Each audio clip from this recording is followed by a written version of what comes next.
My name is Aurelius Zeph, the protector of Banon, a small whaling village on an island off the coast. I lived my life as anyone should. I cared for my friends, loved my family, forgave my rivals, and built a home to be proud of, a home worth protecting. One day, when I was out whaling, the weather was foul, and the gods' whims must have been wrathful that day, for they sent a wave, bigger than the tallest mountain on Banon, straight towards the tiny island, to seemingly wipe it off the face of existence. In an act of desperation, I turned my small boat and headed straight on for the wave. I wasn't driven by rage, or the lust for glory, or the pride of trying to best a divine being's whim. I was driven by the deepest feeling someone could have. Love. Love for my home. Those rivals I forgave. The friends I cherished, and the family I raised, for they all would surely perish under this Armageddon. So I gripped my harpoon, and I sailed directly into this beast of a wave, and gave up everything I am to protect this beautiful, insignificant village. I gave up my body, and the strength that I built my home with. And I gave up the memories of my life, my friends, my family.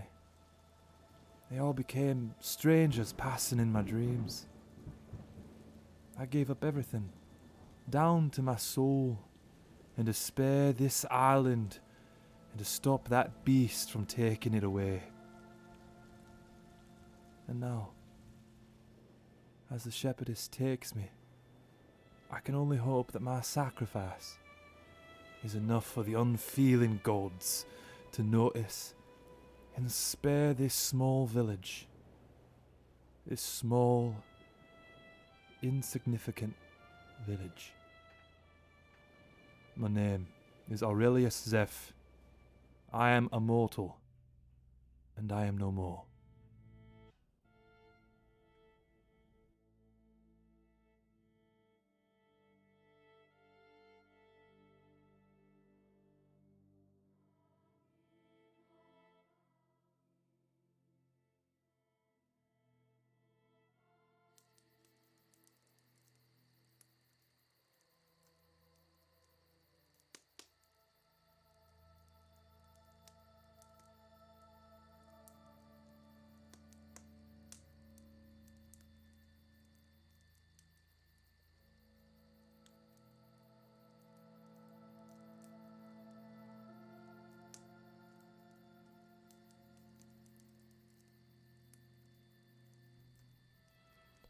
the rebel child Sindar sought to control and shape the primal passion that flowed throughout the universe.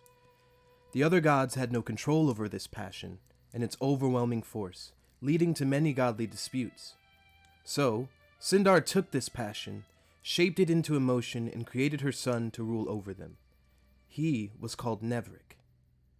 Sindar charged Nevrik with the power of passion, separating it into 5 base emotions: love, fear, anger, joy, and sadness. Each of these emotions were tied to 5 elements: the immovable earth, the flowing water, the burning fire, the fleeting air, and the striking lightning.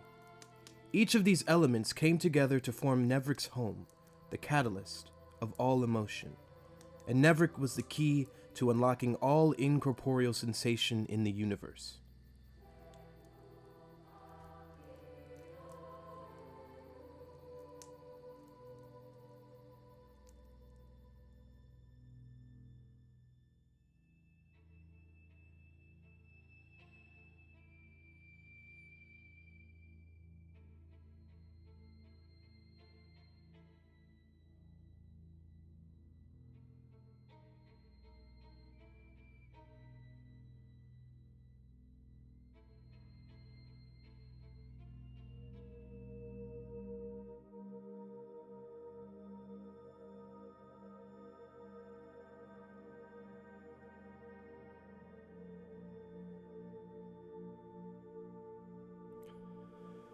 And so came midnight, lost in the stars of the fallen people of his world.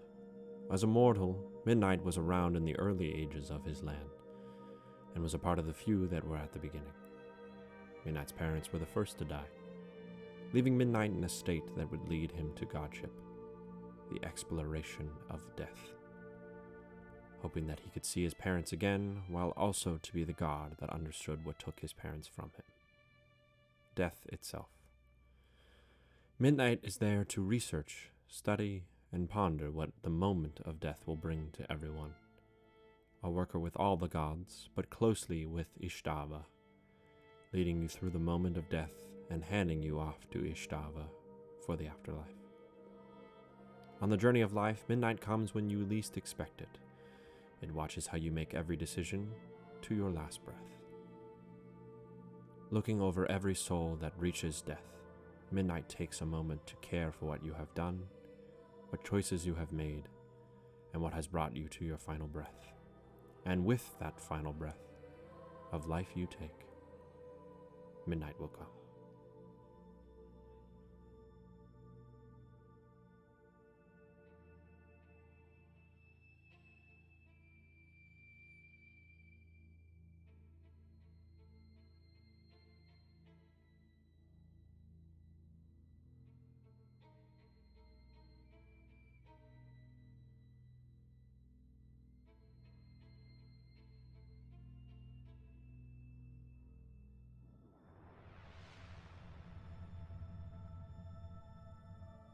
During the birth of Regolus, Oro created with it a messenger who would meet with the Crucible and assist them with the maintenance of this blossoming new reality.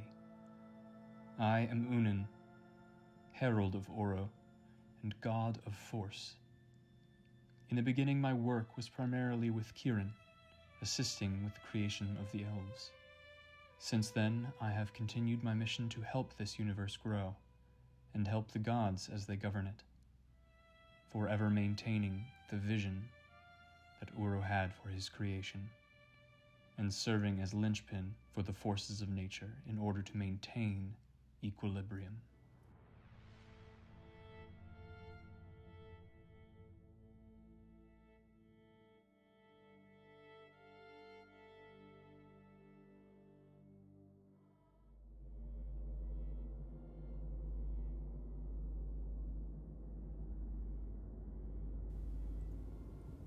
Welcome. Don't be afraid. There's no reason to be. Let me start with telling you a story. Maybe that would make you more comfortable. But please, you're safe. This story is about the first person who died. So, when the first mortal perished. No place had yet to be created for the dead, except for the god sleep. This mortal came to the sepulchre of the gods alone and with no means to return to the worlds of the living. It was not a place for them. Yet, unfortunately, they were there because there was no other place for them to go. Fearing an eternity of nothingness, or worse, being discovered by a not-so-forgiving god, the mortal tore into the ether, desperate to escape. The ether tore back, filling the mortal with the vast potential that Uro gave existence. All that was before, and all that would come to be, ripped through the very essence of the mortal's mind and body.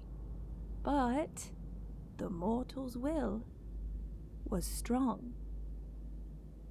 So strong that one's soul and vessel had been consumed by the void. Their will remained. From the ether, something began to stitch itself together. The very fabric of the universe, combined with the mortal will to endure, weaved a new being. A friendly face to meet at the edge of eternity. A shepherd to guide souls from what was to what will be.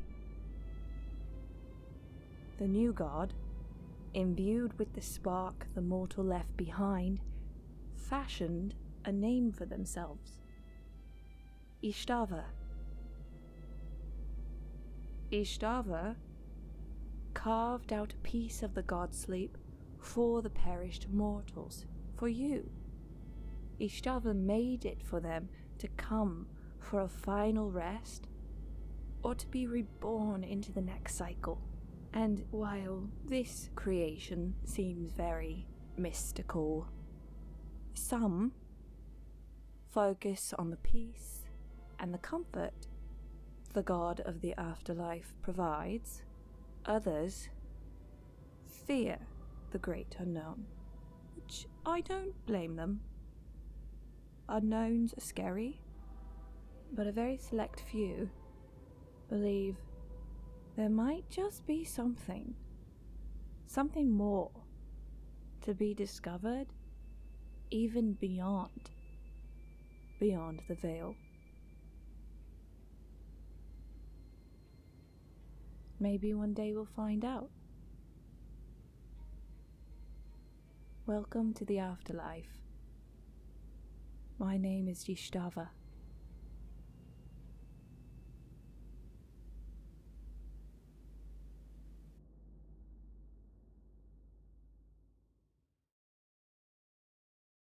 At the beginning, there was only the void, Thought-birth, Dark Drinker, the heart of all magic. It was itself, the expanse of shifting emptiness, simply the before. Centered around this sliver, a fragment of existence itself, the void was everything and nothing, alive, dead, and dreaming, all at once. Then, for seemingly no reason, and yet for every reason, something spawned from the dream of the void. It was a sentient orb of glittering light, energy, and brilliance. Uro, infinite unbound, was born, and simultaneously so too did the essence of the void fold in on itself, imploding, leaving only its dormant shell, the expanse of space itself, visible to its new creation. At the moment of its birth, Uro is said to have had every thought that would ever be had all at once. And once it thought of everything, it became bored by what it found. It decided to change everything by imprinting upon existence its own grand design. Oro channeled all the energy of the infinite nothingness and effectively divided itself in half. One half remained pure, floating, sentient energy, but multiplied in size exponentially. It began to accrue its own gravitational pull, drawing in debris and matter from the corpse of the void, beginning what would later be called a planet. Uro's second half became La, the potter, sculptor of the gods. As Uro sealed its remaining self inside the ball of energy and hardening magma, it spoke to its only daughter thus. You are La, that which shapes the formless, and from your shapes must come my legacy. With my soul, you will work wonders. And La, duty-bound, worked wonders. In the first star, made in her afterbirth, she formed a fortress, her home and the home of gods to come, named the Hearth. And in the hearth she built a great wheel, like those we spin our clay upon, but great La, upon it she spun all that is. From the heat and the flame of the hearth itself she sculpted her sons. First came Dami Ino, hammer of the gods, and without intending to, La gave life to the cold space left in the wake of Dami Ino's creation, giving him a brother, Vaikstar, the dark between stars. And so came to be the brothers celestial. Dami Ino hammered the myriad stars into light and life, while Vaikstar carved roads between them, linking them together in the bleak quiet. But soon the brothers began to bicker and spat, and their fights would rumble the heavens, and the ball of rock and ambition would seethe, so La would answer. To find balance between their squabbles, La sculpted Aldwin, the Scales overseer. And as he was built to do, Aldwin stopped the arguments he could before they were even to happen, and the ones that went too far he cleaved in twain with word and might. And for a time, things were quiet. But like her ancestor, even in slumber and respite, La was at work. Her dreams were filled with exploration and passion and movement and life, though life, as we know it, did not yet exist. And her dreams gathered at the wheel all the starfire and the solar winds, and the humming of tectonic plates of the burgeoning planet below, and the liquid ichor that flowed in all of La's children.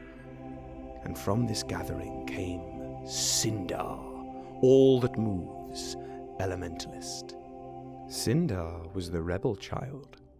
She did as she pleased, and she in turn pleased very few, but was respected and feared by all, as she built a world for all the elements to flow through at once.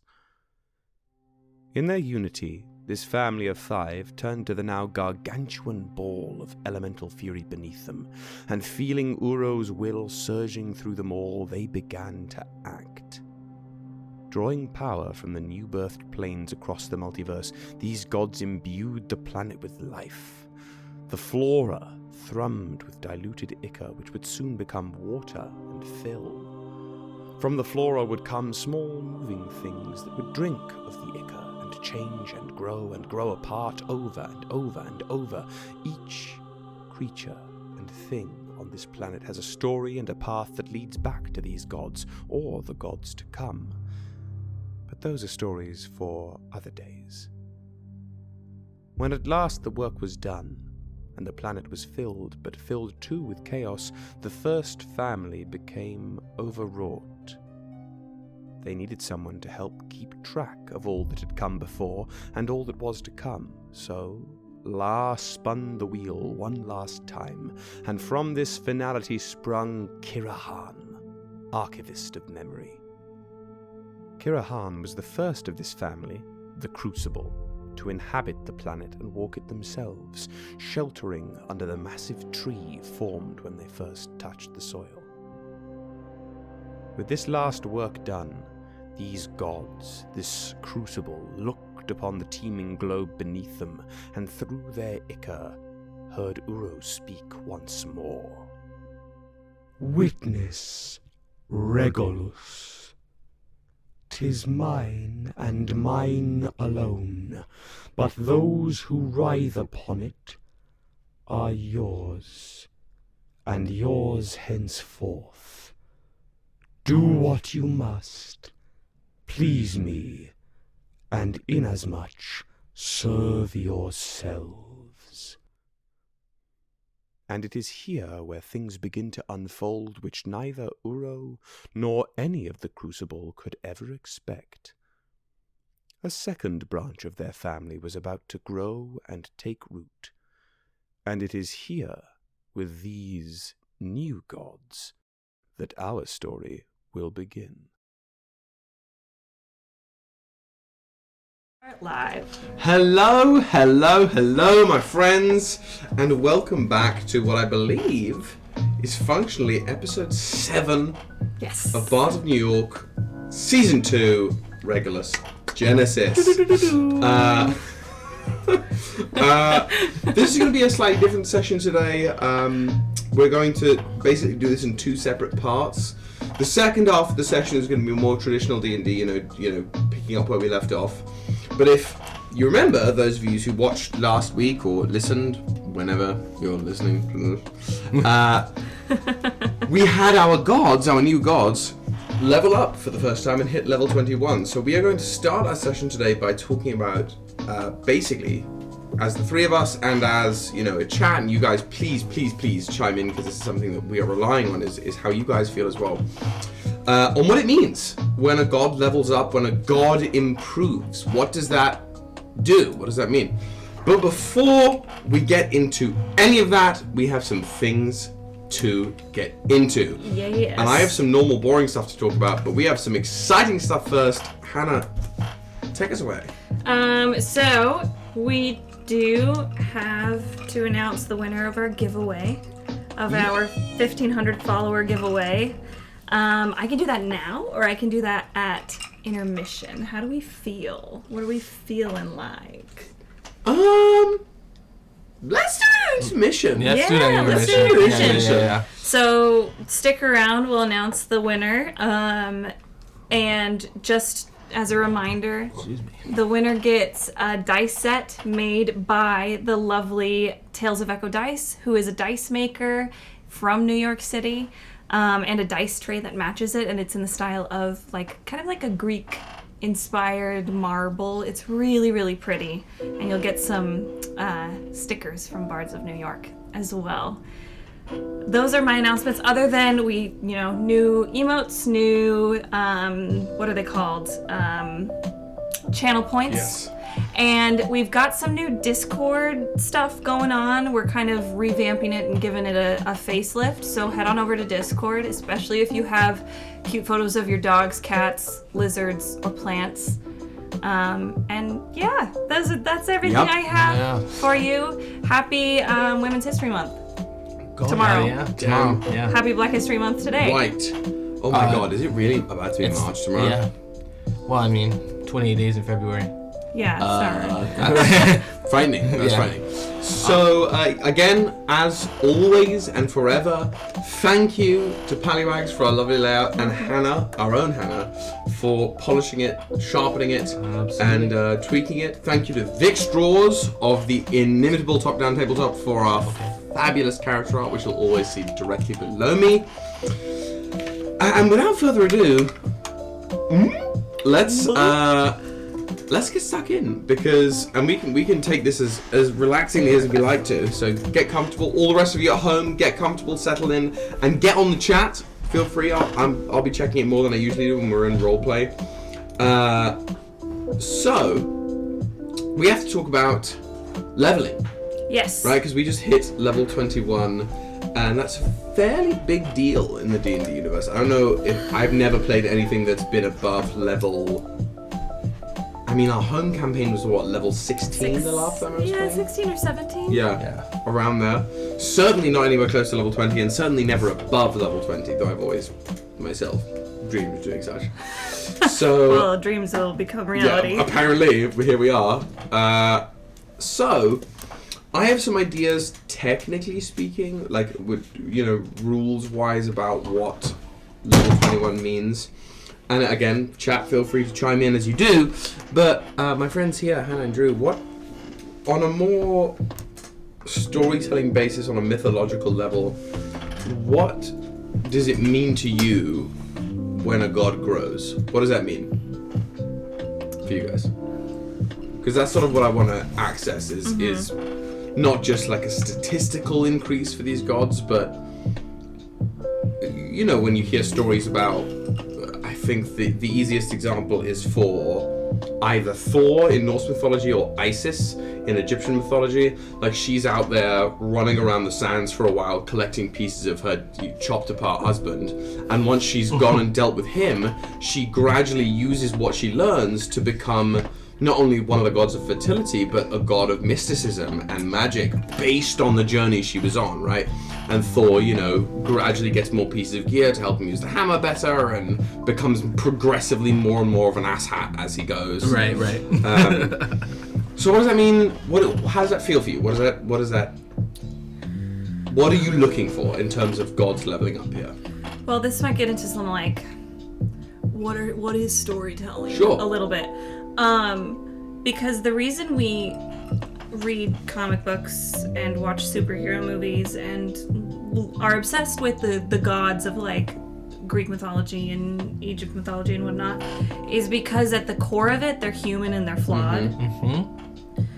And so I feel like the gods, like we as gods, also have flaws, and I think we are discovering them. And I know that I've written in my Lily Stava journal the flaws that I think I have, and so I think it's overcoming those or learning how to navigate them. And maybe we choose some flaws in this, and then choose how to get around them. Maybe we talk about some of the flaws we've seen in the first 6 episodes, and or just some kind of growth or something that has affected us in our time so far on Regolus, and like how are we growing from that, and how are we bettering ourselves just like any other human would.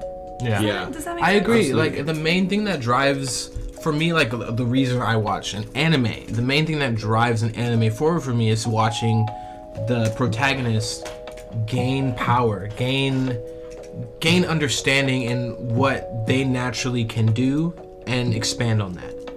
And even if it's coming from a place where there is flaws, or it's coming from a negative experience, or coming from a positive experience, there's something that drives them forward in power. Right. And I think that is important for gods too. It's like finding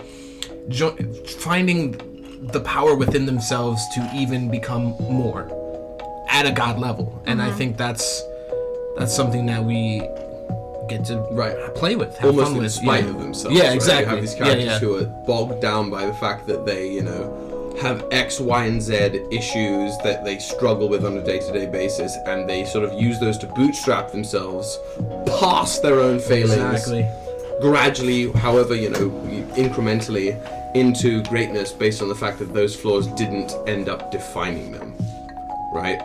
So perhaps something, and it's something I was sort of thinking about, to give you guys a layer of choice going forward, as opposed to just being strapped into D&D classes and multi-classing and all this, is that you, not only with the things that I have in mind for leveling anyway, that maybe there's one thing you choose to focus on as gods per level, but depending on what it is that you're choosing to focus on, something that you otherwise could do starts to get worse. Right, in the same nature that belief is what makes gods strong, the more you as gods choose to embody certain values of yourselves, the less effective other parts of yourselves become. Right? Yeah. It's like a self-focusing lens. Okay, I like that a lot. Learning how to navigate through your own flaws and using them or not using them.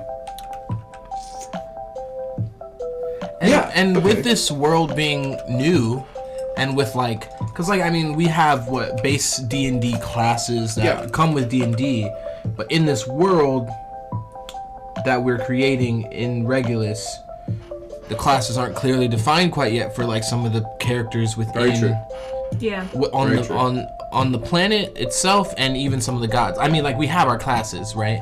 But but the vast majority of the people on the planet don't have a specific set of power that is specific to a certain class within D&D. So there's something about that we can also play with leveling up and like not inventing classes, but introducing certain classes to love it, to other characters. Since we're gods in that way, we can bring these kind of classes to the mortals, semi-mortals or whatever they are. Yeah, early mortals. Yeah. They're not dying fast enough for Ystävä. Well, not the elves maybe, but there are other people out here. The monkeys. I love that. Yeah. Okay. So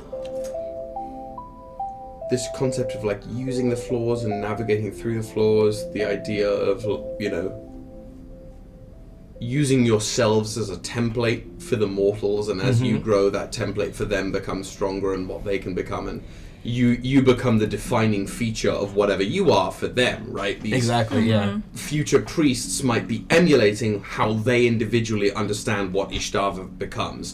Future wizards might eventually be defining themselves by what they understand their idea of Nevrik to become. You know, much in the way that, for example, modern Christianity has a version of what Jesus is, but the Jesus of Nazareth that did exist 3,000 years ago is definitely not the version that we have ascribed to today, and that's sort of something we can think about. He's become more of a legend, a myth, in the way that Jesus was written and portrayed, rather than the real. Yeah. Which is what we're doing. We're creating legends and myths. And these sessions that we're playing, you know, like you guys defeating the Flame-Given Form and starting Winter for the first time, you know what happened that day. But these people who tell the story of the way Winter works are never going to be able to tell the story in its exact accuracy because they weren't there. Exactly. Right? So this is a process that's already beginning. Some things that I know, and we'll talk about this when we properly level up in a few minutes, but just mechanically speaking, that are going to happen, your proficiency bonuses are going to increase. Right? I think right now they are going to... What do you have this second? 6 plus 6. Plus 6 as well. Levels, the way I've written it right now, levels 21 through 24 are going to be proficiency bonus 7. Okay. So your proficiency bonus will definitely be leveling up there. Your HP is going to level up as it goes. And then this concept of epic level abilities. I need utensils. No worries. We're good. I've mostly thought about this in Magic, like caster formats, because 3 out of our 4 mainline players are casters, and then Midnight's a monk, and that is basically like functions as a caster but with different words. So if we're talking about epic level abilities and epic level spells, you're each... Have you guys played Warlock before? Ever? Only in like one shots, not like a multi-level campaign. Okay. I haven't played it, but I know a little. So basically, when you get to high-level warlocks, you get something called the Mystic Arcanum, which allows you to cast high-level spells without expending spell slots, and that's how they have access to spells at level like 6 through 9. Is only through these, and this is sort of the way that epic level abilities are going to function for you. Through certain level echelons, you guys will have access to a certain number of uses of these epic level abilities, and they will either be used for you guys to supercharge abilities that you already have, and we can call them like godlike traits or divine traits. The word epic level doesn't have to be used in our own verbiage, but it's epic, dude. I love it. Fucking stoked, bro. We can use them to either supercharge your own abilities, whether that's a divine smite or a spell or a lay on hands or whatever it is, or it can be used for things that you either for basically completely improvised soft magic. You know what I mean? It's a way to itemize that in more of an everyday usage, as opposed to the world is ending, I'm going to exert my whole force to do X, Y, and Z. It's more of a, I want to channel my power of the afterlife to briefly resurrect Lord of the Rings style army of ghosts to attack this thing. Okay, you'll use your divine spark to do this one thing for your one long rest, whatever it is. But on top of that, and on top of using it to boost, there are also going to be sources in the world that I give you, and right now I'm going to give you each an epic level ability. Just real fast. Oh, please. We are being raided by the Voidcast. Hello, Voidcast Live. Hello. Hi, Voidcast Live. Thank you for joining us. Welcome in to Bards of New York. Welcome. The Void greets you back. Absolutely. Thank you for being here, however long or short that may be. It's a pleasure as always. We're talking about leveling up to level 21 and what that means. So if you have ideas, please shout them out in the chat. What to you guys, if you have any thoughts, is the best part about myths that you read and gods that grow through those myths, right? As opposed to the static Zeus that just stays as the eternal lightning fuckboy for all time. The gods that evolve, right? Hephaestus, Hestia, things like that. Yeah. Isis. Which is shitty, but anyway. So that's where we're at.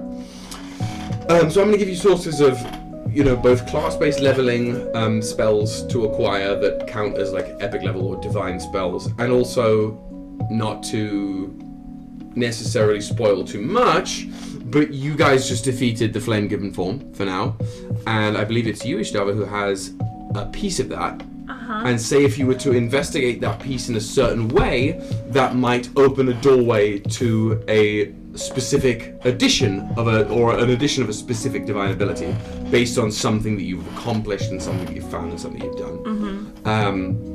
So I think for me, at least mechanically, these levels and these evolutions are going to be very tied to the things that you do, right? We're all here about creating mythologies and creating legends, so the abilities that you achieve are going to be very much tied into what your own legends are, right? If we think about Athena, right? In some parts of her own mythology, she's called Pallas Athena because she slayed the giant Pallas and then started wielding his fucking skin and using his club, and so took his name as well. And that's sort of another way to think about this. So that's just sort of where I'm looking at it mechanically. I have some other class-based feats for each of you as we go that we can talk about. But that's sort of in the long haul, right? As we get to levels, 25 and 20, whatever it is. I think like for example, both of you gain a spell slot. This level, you're each getting an additional level 8 spell slot. Ooh, what? Where do I put that? And then I know if I'm looking at the cleric here from my notes here, you and I will sit down and think about what's the next step for your subclass, right? Which will come about at level 22. I have thoughts about that. Please, I'd love to. I just think, because Ystävä's and the myth that I'm building that I haven't gotten to yet, but is long game, is that it is like, they're the god of the cycle, right? So there is life and there is death, and what represents that is a phoenix, right? Very Harry Potter-esque, and so that's why they are they have the phoenix domain of their as their subclass, but they are the god of life and death, and I feel like there aren't as many. The class isn't skewed toward that as much as it's skewed toward like fire and healing. Which is great and it challenges me. But it might be fun to dip into other things. That's as far as I've gotten with those thoughts. Love but that. Maybe it's just because Death Cleric's just... You've or just Grave stuck Cleric there. is just my fave. Stuck there. That happens to all of us. Like I'll never really shake Draconic Sorcerer or Warlock. Ever shake a wizard. It's there. It's there forever. It's in my blood now. So okay. Let me just check the chat to make sure I'm keeping up with the times here. But I'm going to chat with each of you briefly about what I have specifically so far for you, and then we can talk about how to potentially round that out, because this is by no means a hard and fast rule here. First of all, Drew, again, you get a second 8th level spell slot. Your proficiency bonus bumps up to 7. Roll some fat hit points. as you do, Fat. we re-roll ones in this house because it's no fun Yeah. to get like, I leveled up and I got 1 hit point to my name. I'm gonna get one of those like signs that all the like blonde white women have, where it's like, in this house we do this, but it's gonna be. They make them on Etsy, where it's like all D&D stuff. Yeah, yeah. I'm gonna hang In on this the wall. house, we re-roll ones. Let me. I'll do that now, But NYC for 2069 Great did. name. Great I haven't name, seen great them in a name. while. Hello, great name. Has redeemed Hydrate or Die Straight. hydrate or die. straight. literally today, And literally hydrate or die. or die. Thank you kindly. So for your feat, as opposed to getting access to an epic level spell today, you're getting a zhuzhed up arcane recovery. And we haven't really talked about short rests as far as these gods are concerned, but basically short rests at any time where you're not going back to the hearth. So what would traditionally be considered a mortal long rest, like if you guys are in your planeswalking forms and you take a fat fucking nap, that's going to be a short rest. Are these equivalent to like what a normal long rest would be for a regular? Not necessarily. Or It they- could be. It could yeah. also be an hour, like a regular short Oh, rest. okay, yeah. But also, yes, a normal mortal long rest would count as a godly short rest. And when you do take a short rest, basically, it improves your arcane recovery. So once per day, or once per, X amount of time, when you finish a short rest, you can choose expended spell slots to recover. These spell slots can have a combined level that is equal to or less than your wizard level. Oh, amazing. So you can basically, you have 20 levels worth of spell slots to recover, or 21 now, right? So that's what, a 9 and a 2 9s and a 12. You know what I mean? It gives you access to more of what's going on here. Hannah, as far as we're concerned here with our dear friend Ystävä, Yes. again, you have a second 8th level spell slot. Yes. I think that's where you should be. Proficiency bonus increases to 7.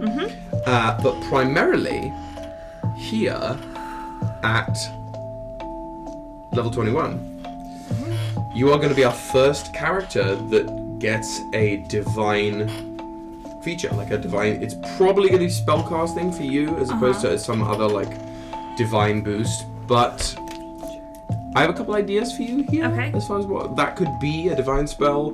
But I'd love to hear what this means for you. What is Ystävä's next step?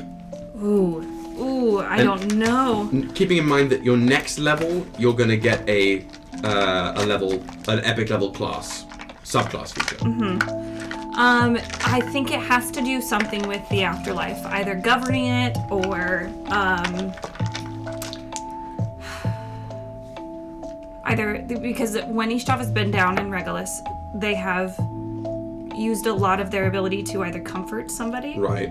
or to be a little chaotic. A little. So, it's got to be one of those, and I'm not sure. I don't know if you have anything more specific, and maybe I can build off of that. Sure. I mean, there are. I have a bunch of different examples of what an epic level spell might look like. If it's something based on your. Well, let me just go through what I have written down here. Part of me wants to just go look at epic level spells from other classes and see if there's something there. Yeah, for example, this is a great level 21 wizard spell, or wizard sort of like an arcane magic caster epic spell, which is called Double Time. Like when you cast a spell, time for a creature of your choice is doubled. That creature gets an additional action on their turn that they can use for whatever action they desire, and they have a +5 to their AC. Fuck. What? Yeah. And it lasts for 8 hours with concentration. So this is what we're talking about. We're no longer in the realm of we're facing against a cult or a bandit gang. We're dealing with universal level bullshit, right?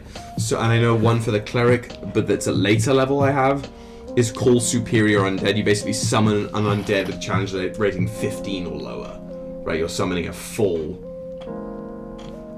skeletal avatar of death here next to you or something like that.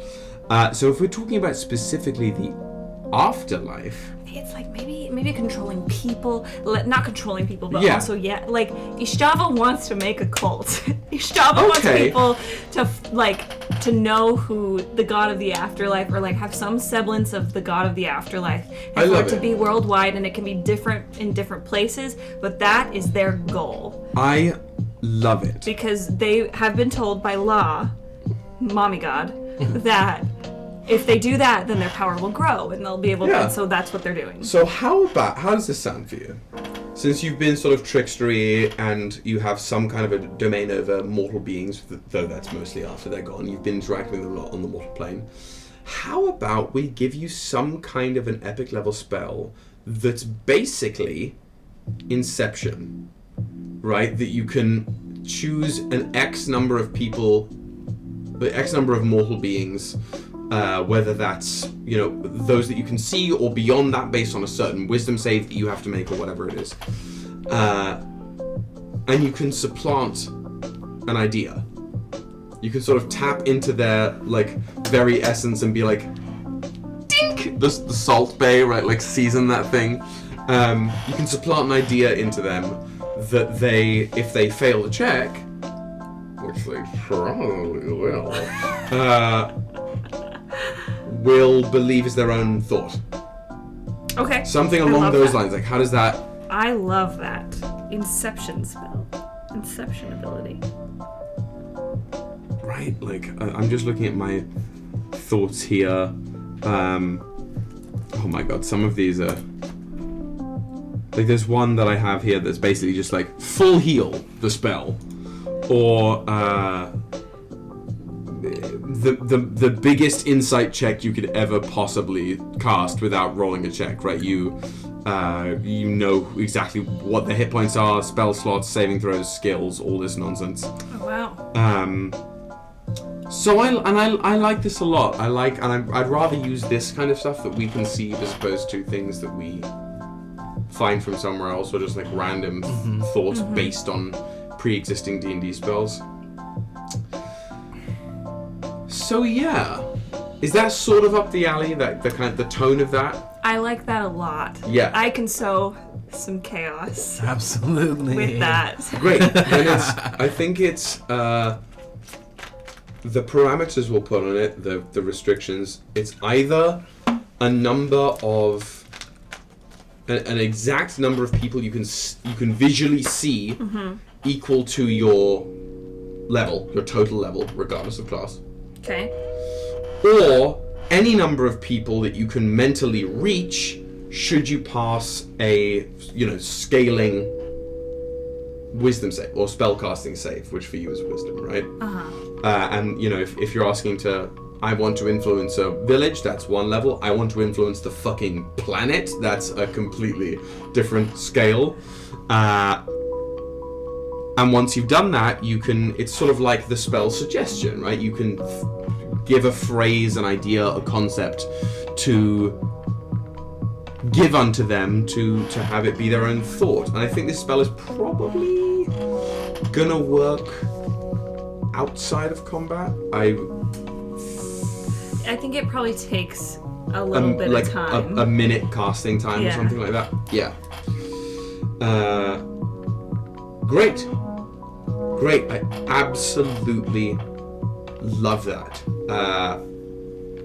So is it anybody I can see or anybody I can say? Is it like Assassin's Creed Ping? Oh, it's both. That's what I'm saying. So it's either without a check, anyone you can see up to your total level. Okay. So that's 21 people that you can see.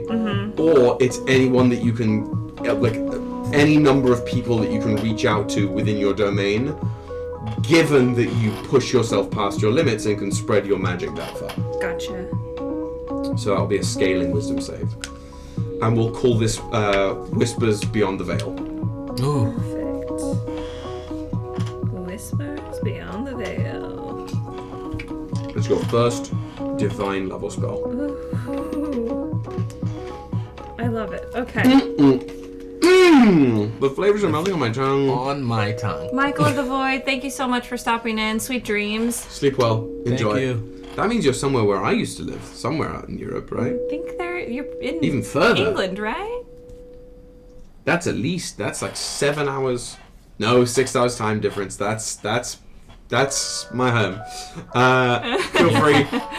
Enjoy. Sleep well. Oh, that's right. We also had a fallback here in Holland. Okay. Perfect. Okay. So that's a great idea. Okay. I'm loving Whispers Beyond the Veil. Currently in Ghent, Belgium. Stop. Nice. I would love to be in Belgium right now. And for everybody watching and listening, Voidcast Live usually streams right before us, and they're lovely and talented and just very kind, and it's very entertaining to watch them. I watch them while I'm at work. Don't tell my boss. Don't tell my boss. Cool. So that's sort of the idea of where we're going. I can imagine, Drew, you have a lot to play with, given that you're a wizard as well, and an elemental, like, emotional-based wizard as it is. So just think about how that is going to play out for you, especially as we go forward. And because I think, again, the way I have this structured right now, at least, I think your first epic level comes in either 1 level or 2 level. 2 levels? Yeah, 2 levels, because next level, 22nd, I think, across the board is going to be a subclass improvement for all of you. So you'll get a School of Passion improvement. Which is something we'll work on, because that is also yeah. Well, that makes fabricated. That makes more sense to me anyway, because it's why I don't run D&D modules. It's why I've never run Curse of Strahd, is because I can improvise a lot more and create a lot more efficiently if it's based exclusively in a world and it's the boundaries of something that I have already created. Right? I can improvise in Regulus very easily because I know what's there. Right. I put it there. You put it right. And it's very much the same for the School of Passion, because it's something we made up. Right. And as far as this Phoenix domain thing is going forward, as it blends into basically Afterlife domain cleric, the same will hold true of that, because we can just craft it. Now, when it comes to Midnight, right, when that's Dan's Touch of Death monk, Way of the Open Hand, I can touch you.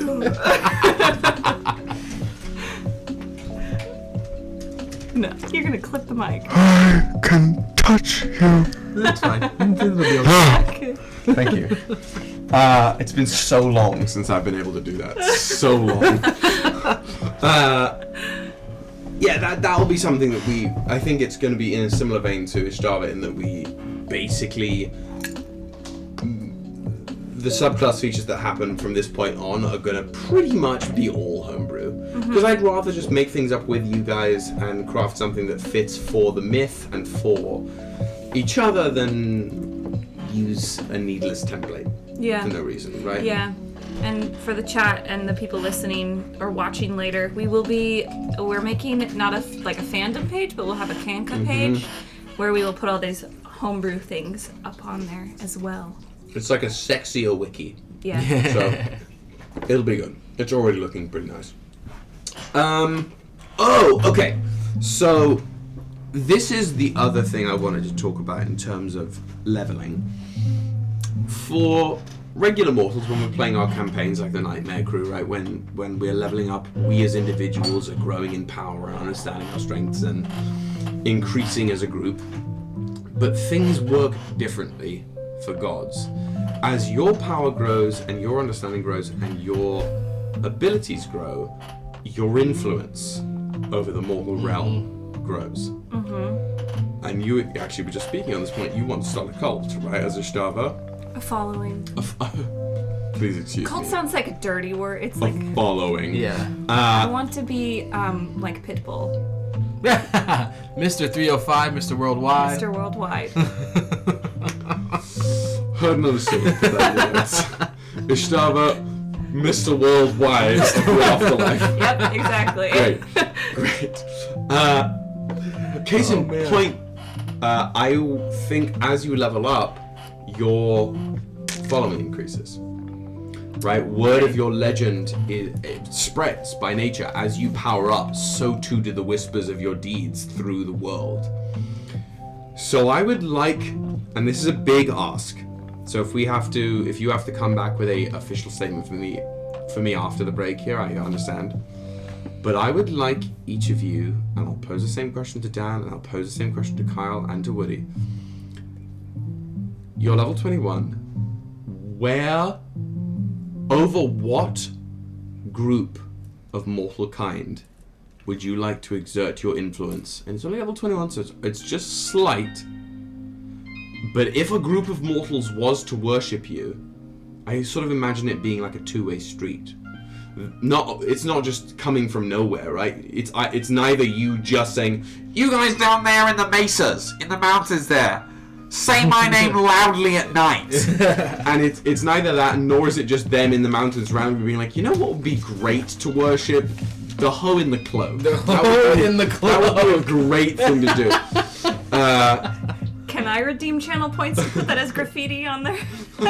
The hoe in the cloak. The hoe in the Great. cloak. Why not? I feel like we run the stream. We can put that on there if we want. So it's neither one of those things on their own. It's sort of a combination, right? So there are people all over the world who are starting to understand you just by the fact that you've been doing things on Regulus. So where would you each like the nexus of your mortal following to be located? And that can either be a location, like I want people who are in the plains who are more connected to X part of things, like the winds roll through there often so they feel connected to the natural elements, or I want people who live in the darker parts of the world where the sun doesn't rise as much and the stars are clearer to have more of a connection to me. Or it can be, I want I think myself and the wood elves, the Enelven, have a connection because they're the ones who are up in the treetops at night and they can see the way the stars move and the blanket of the afterlife folds more neatly over them. Or the humans are more irritable and more irrational and focus more on their feelings, so I'm more connected to them. Yeah. Things like that. Like, where do you think the core of your following would be located, right? The Vatican's in Rome and is mostly run by Italian Catholics. The Mecca is in Saudi Arabia, right?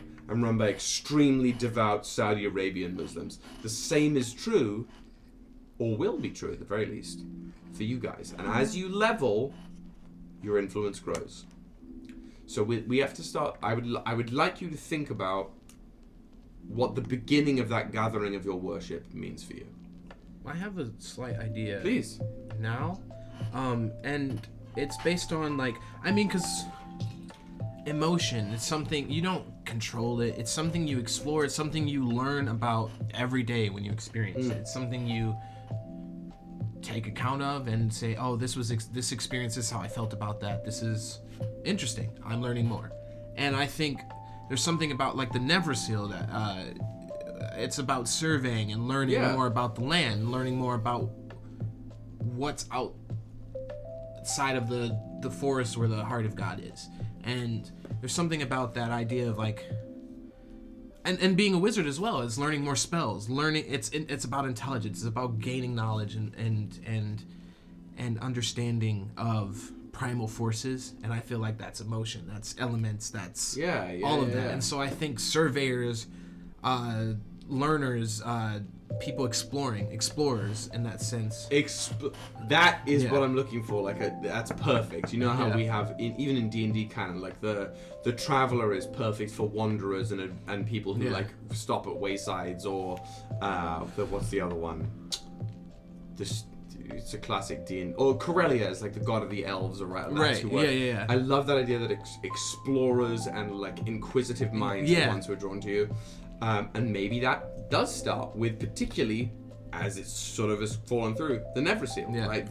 Maybe they are now starting to become aware that maybe this one random blue dude who was flying around maybe wasn't just a blue dude. He wasn't just right? a blue dude. Maybe we start thinking of him as a little more than a blue dude. Maybe we adopt that 5-pointed star, you know? Right. I love that. Or at the very bottom line, and I'm going to put that in my notes, in fact, explorers. Because that is perfect. Excellent. Ystävä, and Yes. again, if you have nothing, at the moment, that's perfectly fine. But if you have any thoughts, I would love to hear either the type of individual or the location of a particular individual who might be drawn to you. Who dies the most? At the moment, it's animals and humans. The monkeys. Okay, then I think so. I think that the people who would I just don't feel like the Elven are like super into Ystävä yet because most of them haven't died. Yeah. So they're like, okay, I'm never going to this place, so why should I care about it? But the first person to die was Hylan? No, it was Midnight. It was Midnight. Yeah. It was a rabbit. Giant Yeah. money. Yeah. So I think animals and the humans would be like the biggest thing that would probably have started really picking up what Ystävä's putting down, and that makes sense. And that's interesting because Krana, Krana is right? Krana is an We've animal. sort of started to develop Yeah. a weird connection to animals. Finding a middle ground between that, I can see. I am Ezra Miller. Or Ezra, no, what's his last name from Star Wars? Is it Miller? No. Ezra Miller, the actor. Ezra Miller, the actor. Ezra the Jedi. Ezra the Jedi. Does he have a last name? I don't know. Ezra, no last name. Probably. Animal Jedi. Dave Filoni is screeching somewhere in California his like, boots. damn it! They didn't listen to episode 6, season 3! Star Wars Rebels, like, come on. That's a really hot take on a god of, like, a death god, an afterlife god, that if animals and humans are things that are dying most and have the most awareness to you, that perhaps the first druids come out of worship of you. You know, the like Circle of Twilight druids, that they're here for like the balance and the cycle, the death and rebirth. Ezra Bridger. Ezra Bridger. There it is. So close to Miller. I mean, it has some of the same ER sort at the of end. Yeah, there we go. Two-syllable You're kind. ER then. You're kind. Like so many of the Anglo-centric last names Literally. that exist, based on jobs that people had in medieval times, right? A person making a bridge. Miller, Fletcher, Bridger. Literally. Yeah, I'm gonna even if that doesn't even pan out ever, that's fine. But druids ? Is what I have under very low. I like that. Those who switch between A animal and human nature-based. Well, form. 'cause even in this modern day and age that we live in now, the thing that dies the most, whether it's our cause or the cause of the world burning or just nature red tooth and claw, animals are in live in a perpetual cycle of hunting and death and decay, and then the trees grow from them. It's like this wonderfully natural cycle, and the way you've the been circle of life is Ystävä- never more apparent than in the wild. Yeah. And prey and predator and twice now you have directly sent a creature to the great beyond. Twice. One of those ended up creating an animal-based aspect that now follows you directly. So that's super interesting. Animals and humans, at the very least, we can fully. And of course, it makes sense because the elves. They're not dying yet. They're Don't not worry, dying yet. I'll get them. we'll place a mortal stamp on these Cut elves. to old woman Ystävä hobbling into Heart of God and just nuking it, just like- leveling the whole thing. We're like, gonna we have need like to start Baba over. Yaga Ystävä, and then we're gonna have like sexy Rhysand looking from a Court of Thorns and Roses Ystävä, who's just gonna fuck everyone. Just praying mantis the shit out of the entire Yep. species. You're gonna want to call me daddy. Oh. I have The flavors plans. are melting on my tongue. Okay, so Yeah, so animals, humans. I love the druid thing. It's interesting because when I was creating Ystävä, I thought about multi-classing Yeah. as a druid. it's funny how that happens. Huh? But that's. Can we talk about that real quick? Multi-classing as gods? Yeah. So. Because I was thinking about that as well. I think I mentioned this to you, Hannah, at some point when we were both bored in Great Jones. But if you guys choose to multiclass, you're more than welcome to. On a mechanical level, that's going to mean that you will probably either take straight up an epic level in the class. And if it's a spellcaster, I'm basically going to say that if you're a spellcaster already and you multiclass into a spellcasting class, all of the spell slots can function as any of the things. And you can just tweak the spells as you go. But in terms of feat-related things, I think if you if you wanted to multiclass into a bard, right? I know that's something that's been thrown around by a number of you a couple of times.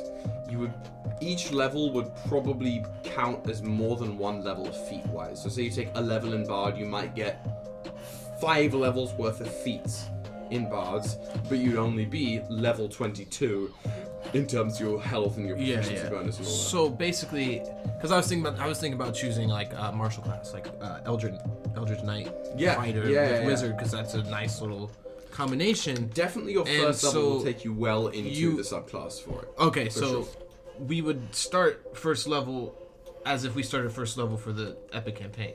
So level 1 would be level 20, or we would do a little bit lower than that. Yeah, it'd be a lot bit lower than that. So if you took a level in fighter, it would ostensibly be 5 levels of fighter. 5 levels, so level 5 fighter, in addition to the level whatever it is of wizard. Yeah, and then, so it gives you access to the feats and whatever. And say you have a scaling thing, I'm comfortable using the scaling as your total level as opposed to just the fighter level. Or say one of you takes a feat in warlock, right? Your Eldritch Blast is going to be the top level version of Eldritch Blast as opposed to whatever the other one is, because it's kind of shitty to be like, I am a god, I can do all these godly things, and when I cast Eldritch Blast, it has the effectiveness of a fucking sling with a pebble in it. Right? Right. So that just doesn't feel right. So the abilities are at god level, but the feats that we take will be lower down, and that levels up as we go. Okay, that tracks for me. Absolutely. But it's definitely something that's open to you. Just be aware that on a non-mechanical level, from a storytelling standpoint, if one of you becomes a bard, that's going to not only affect how bards function in the world, that's going to function what the afterlife means. If you became a bard, where's the performative element of the afterlife? Or if you become a fighter, how does that function? Does a fighter's emotive-based fighters guild form somewhere else? Right. Because these things trickle down. Your choices don't just affect you. That's what I'm talking about with these cults, right? Absolutely. But definitely it's a possibility. Okay. Definitely it's a possibility for you guys, if you want to do. I was gonna just say, just for chat's sake, I think if I'm looking at... we also have a cast posture check from NYC for 2069. Thank you, skull loops. Thank you. Only. Engage your skull loops. You're not doing your Alexander technique, I can see. Get You're your not head on lifting some your books. palate. It's her never meeting this woman and being accurate. And So, just if I'm looking at this for Kyle, for example, when he looks at this and takes 21st level, he can. I think he has great weapon fighting. I think. Which just means basically level 21, he gets his fighting style improves a considerable way.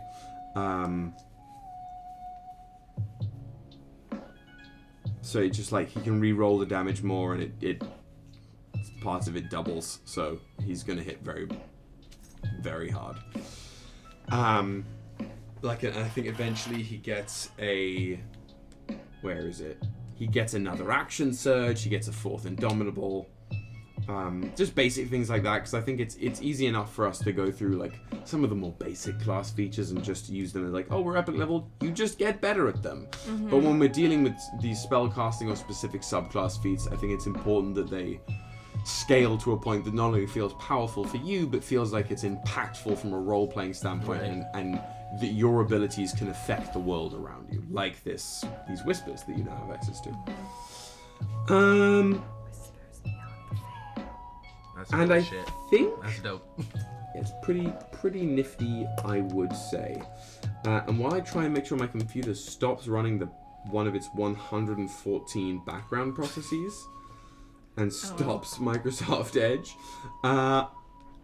do you have any other thoughts, questions, ideas? I do have a question on influencing like the mortals and their classes and things. Because I always wondered, like I had this idea of like wanting to teach magic.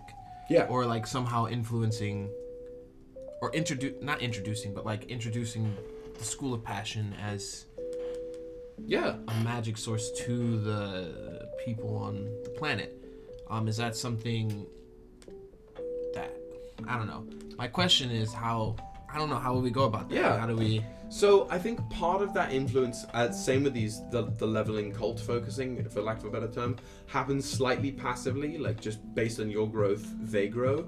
But also, if you want to specifically spread things that you already do and things you already stand for to the mortals, on purpose, as opposed to something like the Nevrik or like Krana, right? Right. You are absolutely more than welcome to either go down there and do it yourself, or send vibes from the hearth or something and do it.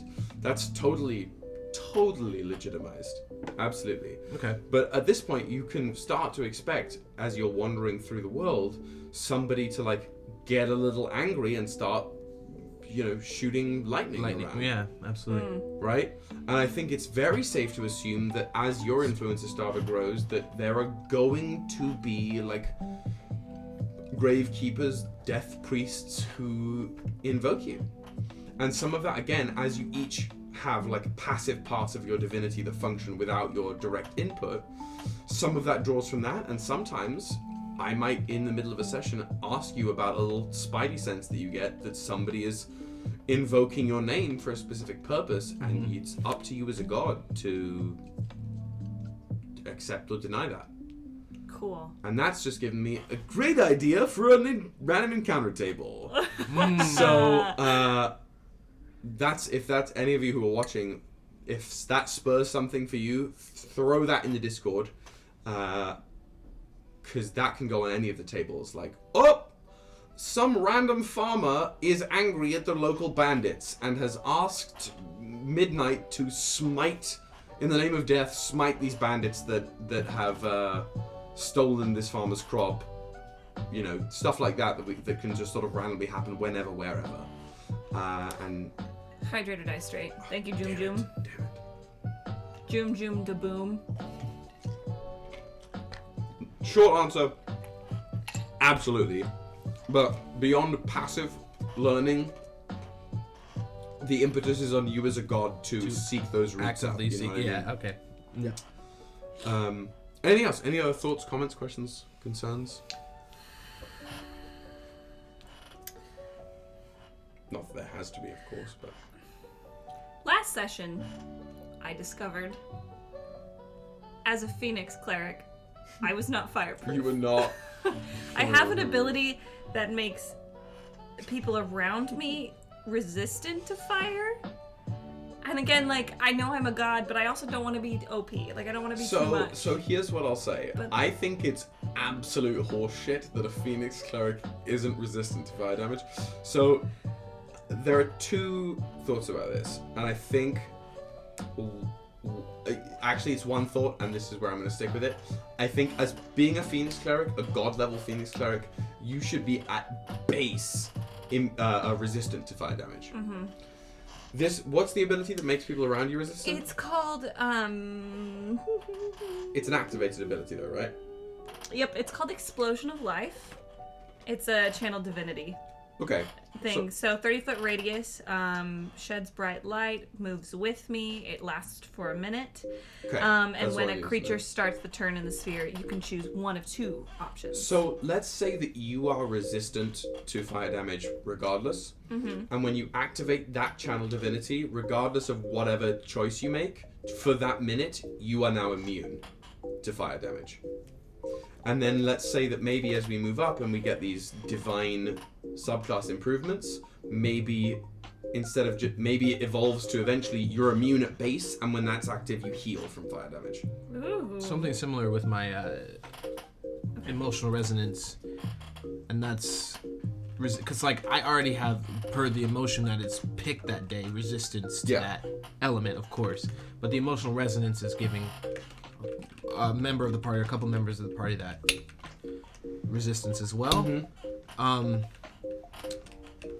I was thinking something leveling up that as well as to be able to choose the resistance later on. Further on. I think despite what's rolling. As you level up, I think the whole idea behind your particular subclass is going to be choosing your emotional focus and gaining control of your passions as opposed to them controlling you. Right. Okay. Yeah. That's absolutely up my sleeve. And again, as a sort of descendant or child of Sindar, who is absolutely basically a slave to their emotions, they completely and exclusively act on impulse. It's up to you to decide, whether or not you want to have control of your impulses or you'll let your impulses guide you instead. Yeah, I think with me and from what I've learned about Sindar, Nevrik is an evolved form of what Sindar couldn't reach in terms of self-control. Yeah. And it's not that he's more powerful or better than Sindar. It's just, when a god creates something, it's supplementing for something they lack in a sense. Right. And so I feel like that is what Sindar's reasoning for creating Nevrik was.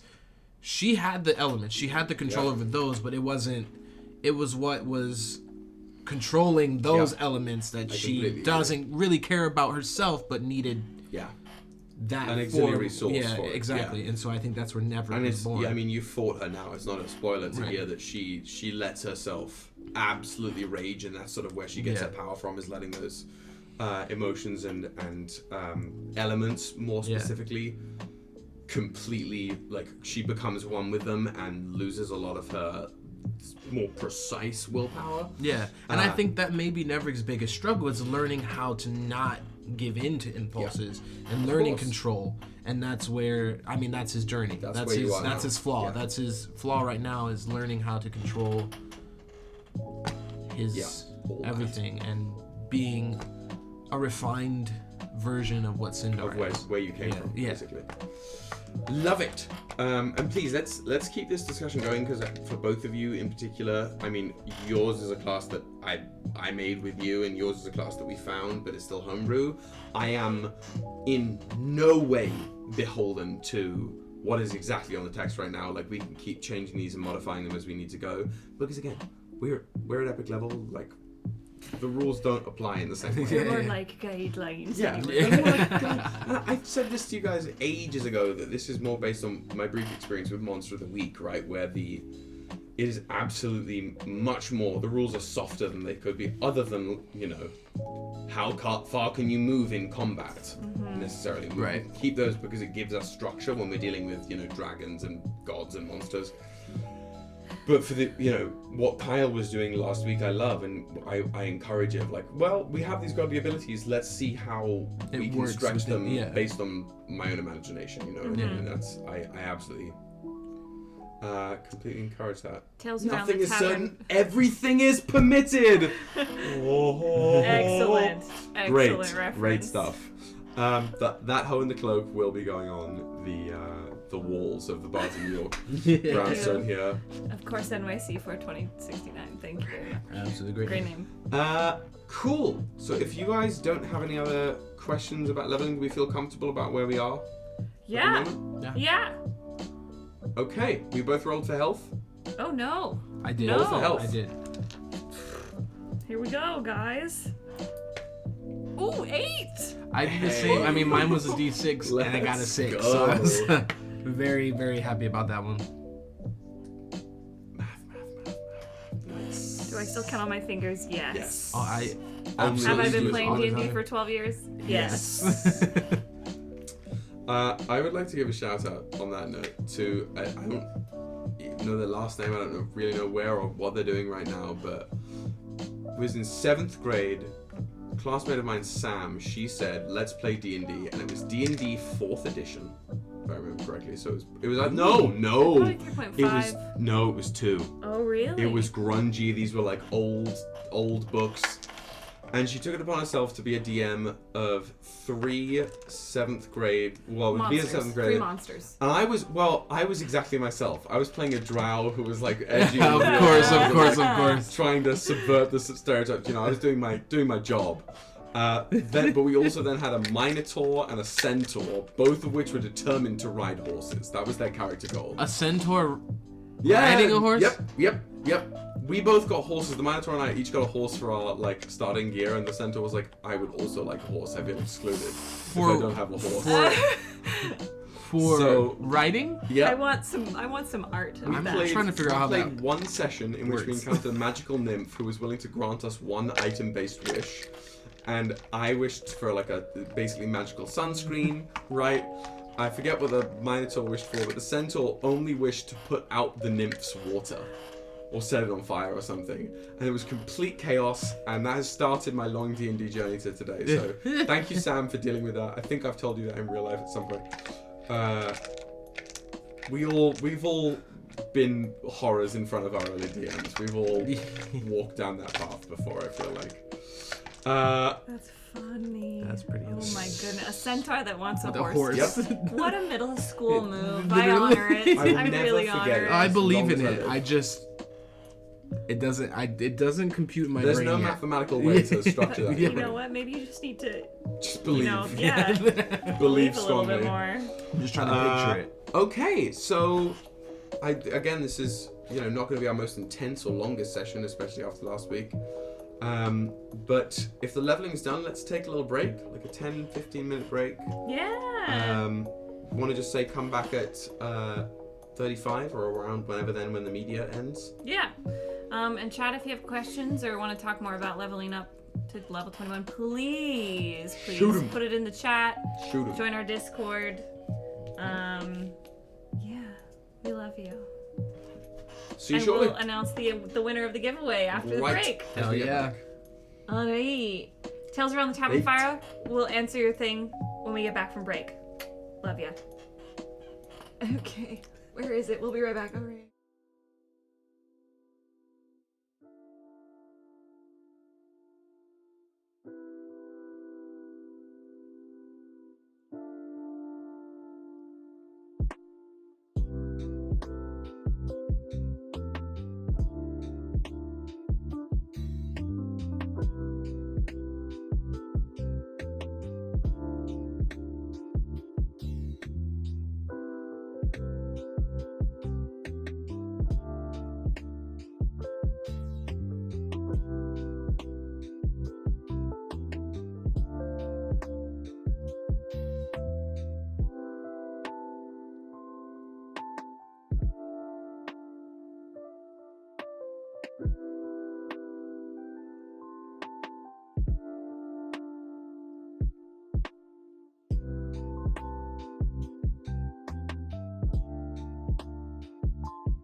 Hello, hello, hello. Welcome back.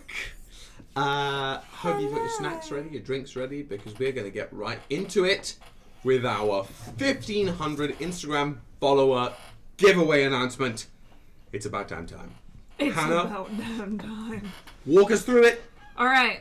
So, winner of the giveaway gets a beautiful dice set by our lovely friends over at Tales of Echo Dice. This is what they look like. You can see them on screen below Will's beautiful face. And a matching dice tray. And the winner of said dice and dice tray is, drumroll please, Flynn Ezra. Username Flynn Ezra. Like Ezra Bridger. It was meant to be. It was meant to be. be. Do you want to put that shit in the chat? Yes, I will. I'm not sure if they have a Twitch, but I will put it in there. We'll be reaching out to them to let them know they've won this beautiful dice set and dice tray with some stickers from us.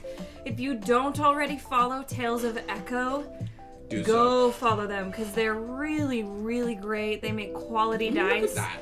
Kind of like it kind of is similar in vibe to Color Spray Creations, which was the Pride giveaway that we did during the summer.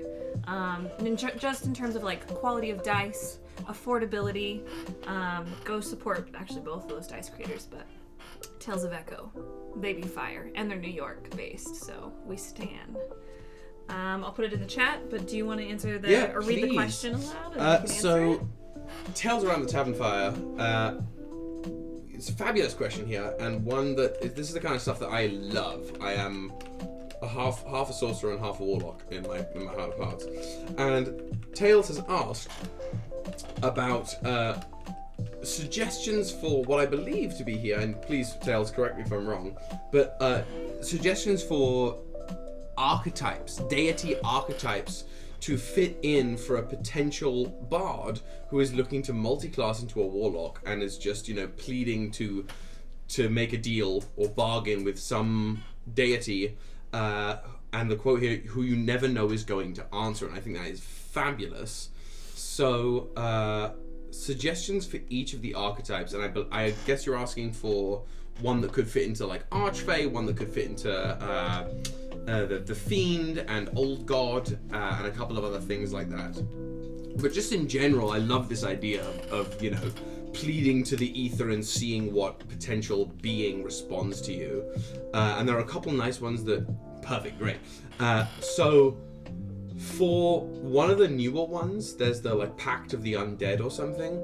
I think it is a really super spicy idea for a long forgotten but still living, still powerful lich to respond. And if this is something in a homebrew world you can craft, and I guarantee you I can feel it, that you have somewhere in the back of your mind the idea of some powerful wizard back in the day and age who was a little morally suspect, a little sussy, and went down a dark path, and having them respond maybe under a pseudonym, maybe under whatever it is, just respond to yeah, I can give you power if you can fucking find my phylactery somewhere. That's a great idea for the undead. As far as the Fae goes, those are, you can have the most myriad possibilities. I have had the most fun dealing with the Archfey when it is Fae who have no knowledge or no concept of time, given that they have some kind of potency over that, like a temporal-based Fae who deals with the passage of the seasons, in that they just simply maybe are an aspect of the timeline itself, just this chaotic temporal entity. That's a lot of fun. And maybe they're using this potential warlock, as a latch to whatever the current time is. As far as Great Old Ones go, I have had the most intriguing responses with two different concepts. You can go with Great Old Ones who are either these completely unknowable entities who are looking to understand what terrestrial life is like, or old gods that have no fucking idea that they are giving power to a being. That it just happens to be that this person's plea, they have met an Archfey. They have met an Archfey, and Oberon is sitting as God King of one kingdom in this world. Ooh, that's sexy. I mean, we know how Oberon likes to take his little mortal familiars, right? And that's all I'll say on that. And the wizard one seems to work. I'm a sucker for a lich story. Not that we'll be seeing that in Regulus at any point ever. But yeah, unknowing old gods, the dreaming gods who happen to dream exactly of this pact coming into place, and it all works out, but it's totally accidental, is great because it gives the player a lot of agency, and the player doesn't necessarily have to feel like there is some entity breathing down their neck, until of course the dreaming god, the sleeping, slumbering eldritch madness, wakes up. And what does that mean for the player? And then the Fiend, that really is based on whatever the hell you think of as your hells, right? The most fun for those usually come from sort of the way that Ember plays. I know it's like an elemental spirit, right? Amber that is being dealt with there. But fun, smooth talking contracts, right?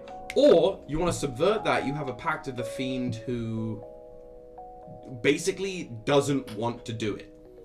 And maybe they just happen to be convinced by the pleas of this mortal, and it's fine, I'll give you this infernal power, but just leave me the alone and get me this sword in the well.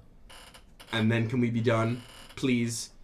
Just basically for any of the warlocks, I think the fun Ancient Beholder. If you want, I'll send it in the Discord. I have a homebrew subclass for a warlock that it's like Pact of the it's basically about specific. It's like Beholder based Pact magic.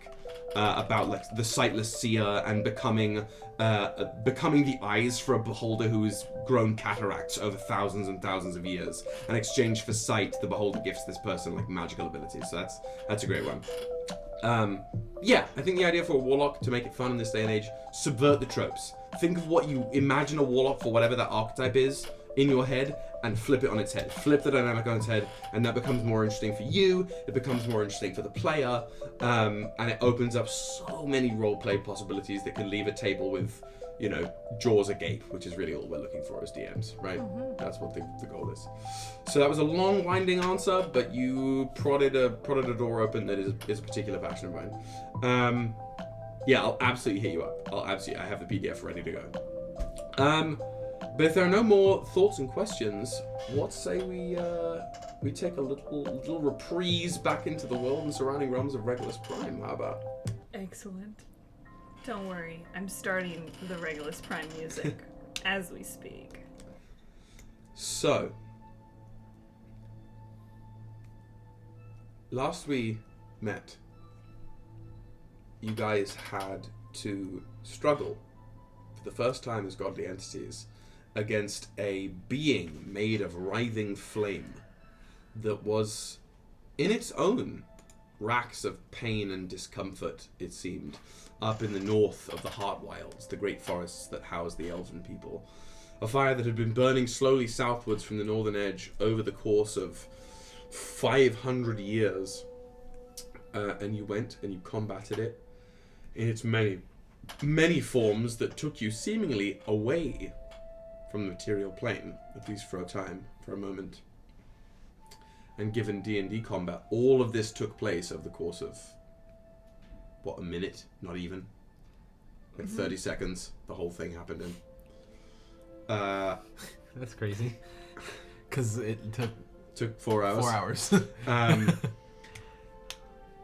So the four of you, or the three of you, defeated, four of you for counting Krana, right? Bay. My baby. Defeated the Flame-Given Form, who was sort of almost disassembled into its own magical essence by Ystävä and your, what was it, 8th level inflict wounds that sent it to the gods, that sent it straight to your house. Yeah. Thanks for the chat for that idea last week. Well, I didn't even see that. Was that a chat inspired thought? They were talking about, because we were talking about Toll the Dead at epic levels, and then somebody said inflict wounds at a high level would be real good, and you went for it. I said, I'm gonna steal your idea. Did nearly 250 damage in a single hit. So you defeated it in its own sort of little pocket realm there that Ünen got more of a look at. And as its own dust began to break the realm down and transport you back to the material plane, Ystävä, you captured its remnants, its sort of gemstone crystalline eye, one of its 5 eyes, the red one that remained, in a container of your own magic, solidified. As the three of you returned back to the material plane, Krana danced off into the ether, and you were left in the north, the burned out, ashen northern part of this forest, with ash falling from the sky that twinkled in the light of this dying flame being and became the first snowfall that began to drift further southward even as you stood. And that is where we will pick up, if only for a shorter session tonight, with these snows, these cold, gentle winds drifting down from a gently greyed clouding sky, what looks like ash becoming these fractaline little frozen mites drifting in the air. All the embers in the ground and the tree stumps now silent and steaming. And the forest behind you, quiet.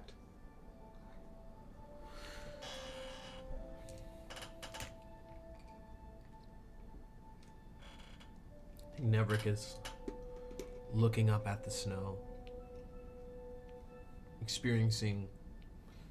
I think he understands what snow is, but has never like been in an environment where it's snowed. Mm-hmm.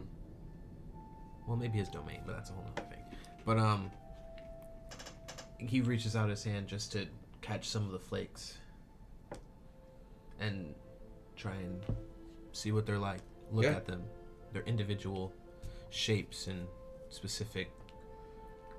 I mean, they're all different, so it's like. And they are. As you reach out towards them, there's sort of almost some of them in your immediate vicinity are drawn towards you, swirl around your arm a little bit, and gather gently one by one in your palm before melting, sort of sizzling on your skin. Because the pair of you are both at quite high temperatures at the moment, given the amount of scorching that you both received. Burned a couple of times. A little bit. The snow is definitely melting on you as soon as it makes contact with you. But these snowflakes are unique. They're all different and they're small, only about the size of a quarter, each of them at their biggest. And the snowfall upon you guys is actually thinning and lessening out and intensifying behind you as the bulk of the snow front runs southwards. You can see some of the almost like cake frosting or icing on the tips of the trees, the evergreen trees that move throughout the bulk of the forest behind you. But it's very, very still out here. Before someone comes, let's go and perhaps check on the village that was nearby. Yeah. Ünen? Unen's standing there, just sort of, again, similar to you, like, looking at the snow, touching it. Yes? I think we'll be visiting. I think we're going to visit some of the mortals. Where? The village we passed before. The ones who were sent to keep an eye on the fire. Well, the fire is gone now. Right. So I think we should tell them. I'm sure they know.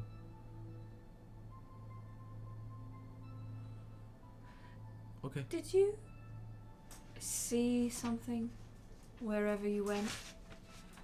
You seem not yourself. Why would you say that? I can be nothing but myself.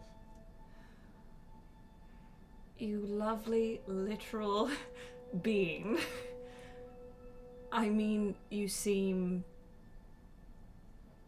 changed.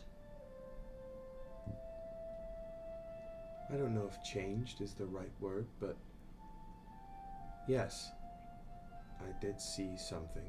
Did you not? I mean, I saw the it was like a sphere, right? Yeah. Encased us, but that's about it. You were not in the sphere for most of it.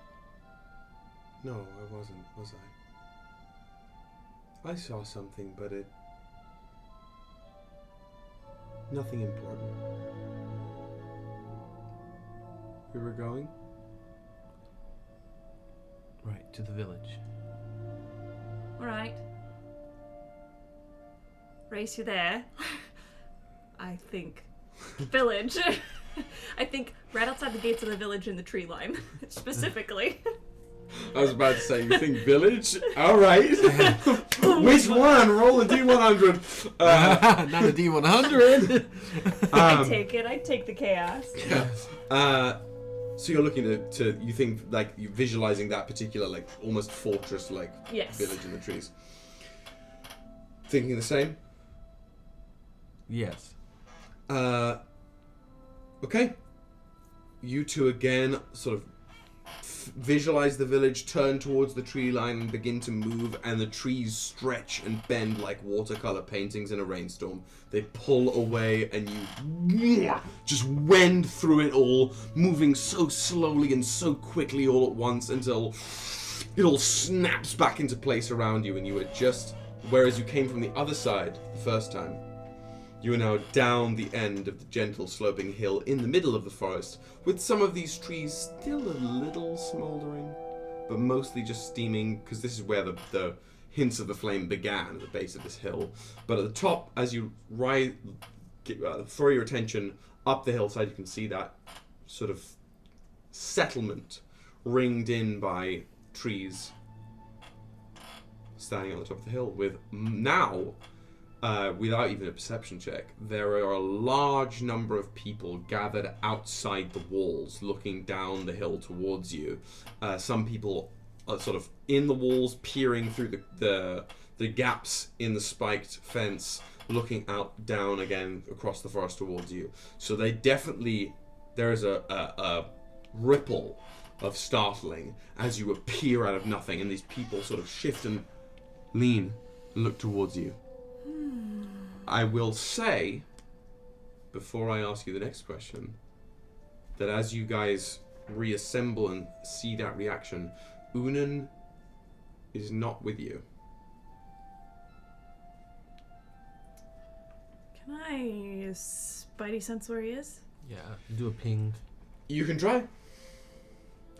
I would like to Assassin's Creed ping for Nauden. Click in the left stick, Yep. Yes, right? I would also like to do in the pretty same. much every video game that's ever been made, right? Bing, the loot shows up. I would like a perception check from both of you, please. And I have to pull up our campaign. Oh God. It's me Not using that die. throwing the dice on the floor. Okay. This is called my Shigo Chonk, and it just gave me a natural 1, so we're gonna Your Shigo Chonk. I love that. Gave you a natural 1. Okay. Natural 20. Natural 20? I mean, yes. Yin and yang. first roll of the day. Natural 1, natural 20. Wow. Well, actually, it's not the first roll. We rolled for health. That is true. What are you doing? Perfectly balanced, as all things should be. Thank you, Thanos.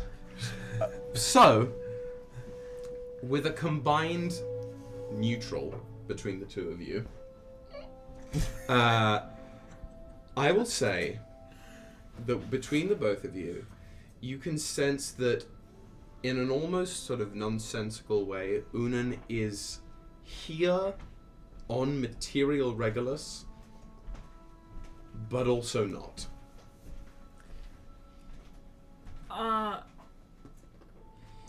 Ünen doesn't exist in my radar.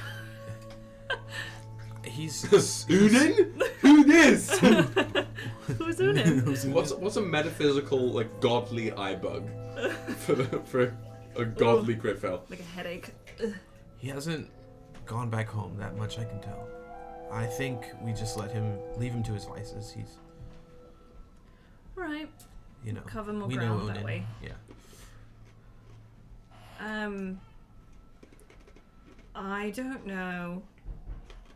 Sorry, question. Mhm. Did the people see us appear? Yes. Okay. All right. They reacted to you appearing. I didn't put my hood back on. Cosmic entity appears in the woods. So oops. So I look however all those people individually see me. See So you. that'll be a fun thing. And you're still in your realm walking form, right? Or I changed after we left the Heart of God, right? The Heart of God, but the part outside of You changed back to. I changed back to the Because I remember Ystävä said y'all need to change. the 3-eyed being. Is that what it is? 3-eyed? Huh? I'm confused. I went. You're in your realm walking. I'm in the You realm went- walking form. you went out and came back. I changed to my normal form when we went. 3-eyed being. Isn't it 3-eyed? What is it? It's. Oh, he's. I am one of the. I can't. Oh! Yes, the 3-eyed being. Yeah. You look like one of the Orken. Yeah. Yes. Great. Okay. Sorry. So you appear and you notice that Ünen isn't here, and you can feel that he's sort of like tangentially existing. But you see these people react to you, and a few of them start to move their way slowly down the hill towards you, but the closer they get to you, both the slower they move and the lower they get, almost averting their gaze a little bit. What do you want to do? My children. Mm-hmm. Do not be afraid. We have cleared the woods of the threat. You may live in peace. Yes. Dear I brothers look around. and What are they sisters. doing? Please don't kneel. It's really...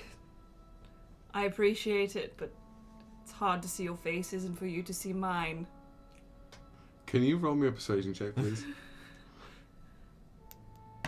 You appeared from the woods like lightning and telling them not to kneel. Persuasion check? Yes, unless you can make me an argument for something else. Nope, it's fine. I'm proficient in it, so that's 26. 26?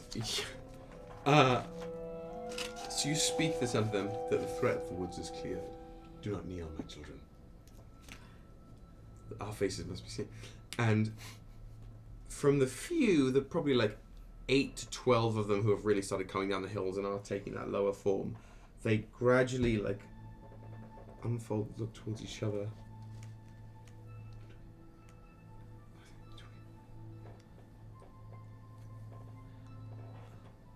Nevrik reaches out his hand to help them out and says, stand. They sort of come to more of a standing.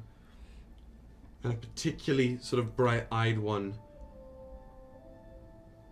she beckons to some of the other people at the top of the hill, and she's kind of like slides down the hill towards you.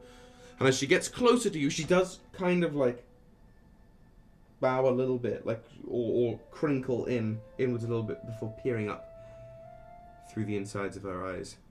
She's either a warrior or a hunter. She's in fairly like heavy leathers. Is she human? Elven. Okay. All of these are the elven to some extent. Java thinks, fuck! Not my people. My lords, you see the threat of the forest is cleared.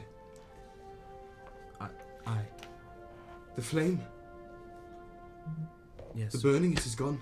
Mm-hmm. How? Forgive me, how?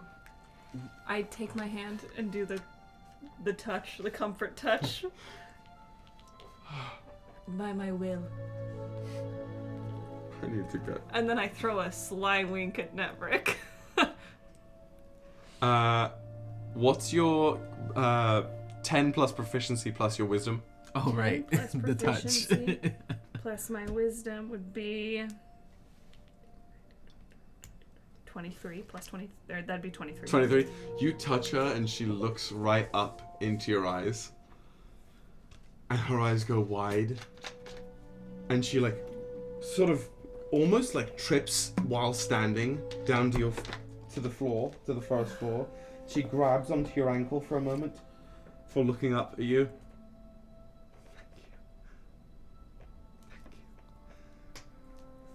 The fire is gone! She screams in Elven. The woods are safe again! Come! And she runs past you into the forest. And a few others tentatively move. Like boulders being gently pushed down a steep hill, because as soon as they start to move, a bunch of them go.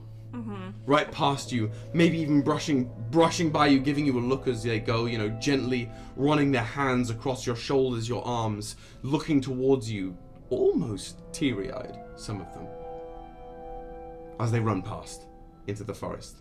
But I would say 2/3 of the gathering that was standing outside of the hill, outside of the fortress, outside of the settlement, Helathan, is still standing there, almost in dismay at this point, looking around at the woods, looking at the steam rising, and then at the snow that now begins to reach this part of the wood, drifting like salt shaken strongly, just flurrying by. You can hear the screeches of younger children, elven children, inside the walls of the settlement as it drifts into Helathan itself. It's a change. I would like to do something. Please. Soft magic. Soft magic. I stand next to Nevrik, and my hood is fully off, and it is whatever they see, but the cloak is still... the cloak is now an it looks just like stars. Yeah, it is fully like full billowing, astral. doing the thing. Yep. Yeah. And then from the place where we fought, the flame-given form, I'm going to create a phoenix made of fire. And as the people run into the clearing, the phoenix will shoot up into the sky and fly over the tree line, and then make its way to us and land on my arm. And then as the snow starts falling on the phoenix, it'll like almost implode, kind of like Yep. buckle inwards. Yep. Because I had an idea, for soft magic as well. As this is happening, I wanted to restore some of the life to the vegetation. Right, like let the elements sort of um, supercharge and regrow. So, and my idea is Nevrik touches the earth itself and just speeds up the rebirth of some of the... And so this is tying into the Phoenix. I'm so I wanted right to there. bring in that idea with as the Phoenix flies over from the center of that, the vegetation kind of heals itself. Can you each roll me a spellcasting check with advantage?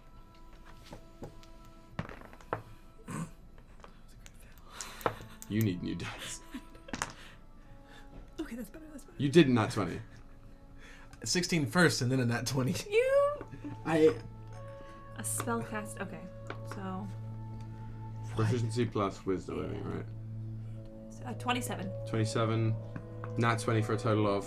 You said proficiency plus wisdom? For you, it's proficiency Your plus spell- 10. Oh, That's intelligence. ability. I'm stupid. So it's 11. 31. 30. Okay.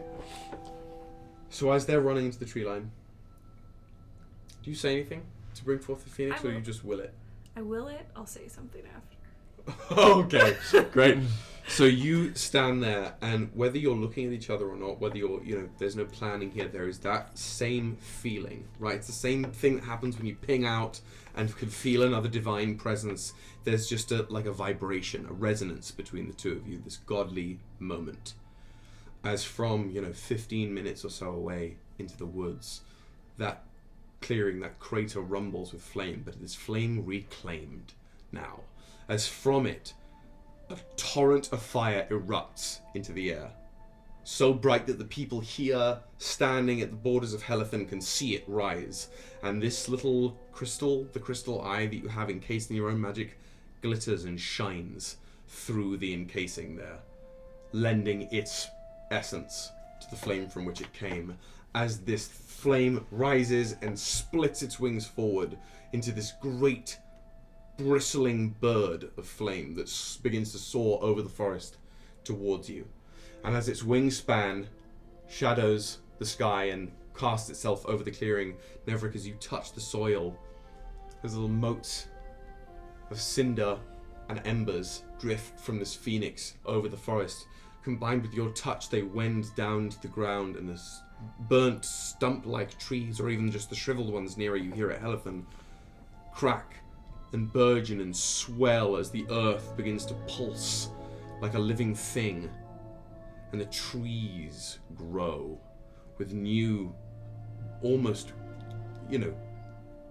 just freshly sprouting trees beginning to grow in spaces where there weren't even trees to begin with. The density of the forest increasing, the life force of it thrumming, the earth reinforcing itself even in the snow, right?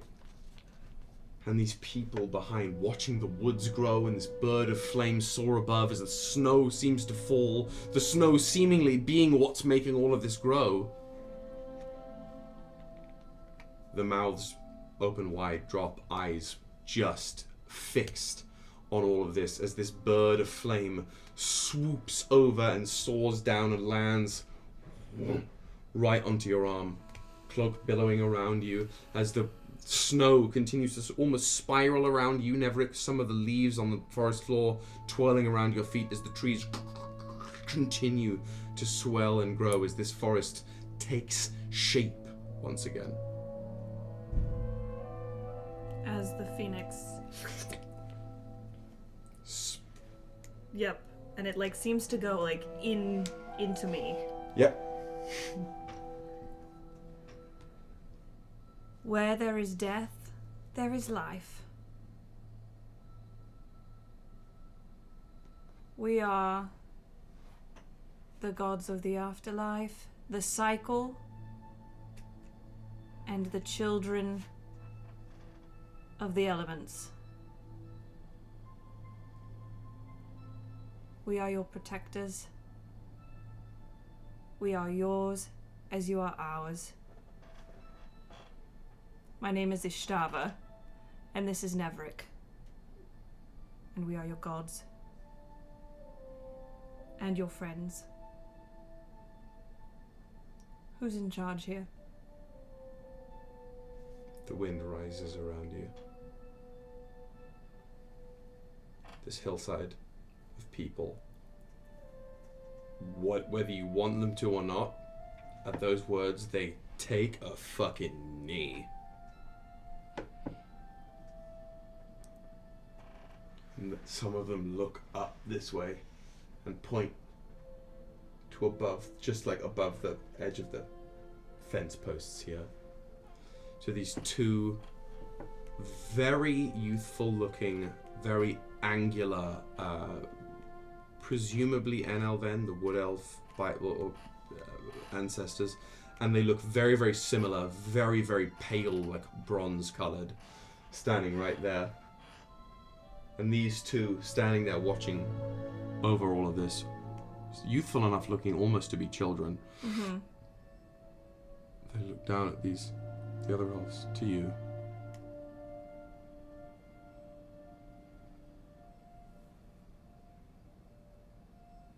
Your divinities,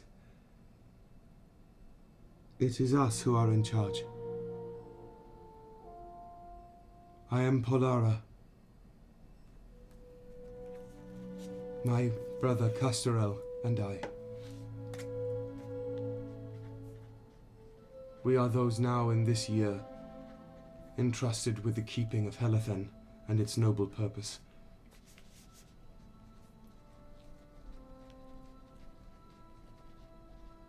A city now claimed by the Firebird.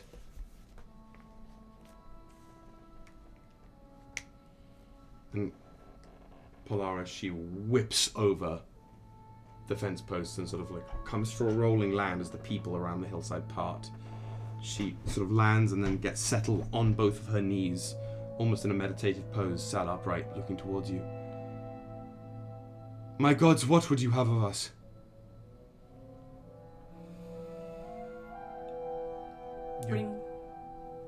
Bring the forest back. Tell your newborns of us. And live well, and if you need us, you call. Devote yourself to us, and we will devote ourselves to you. And so it shall be done. It is the least that we may do. Castor... She turns around to yell to her brother, but he's gone, at least from the edge of the... I will find him and ensure he does the same.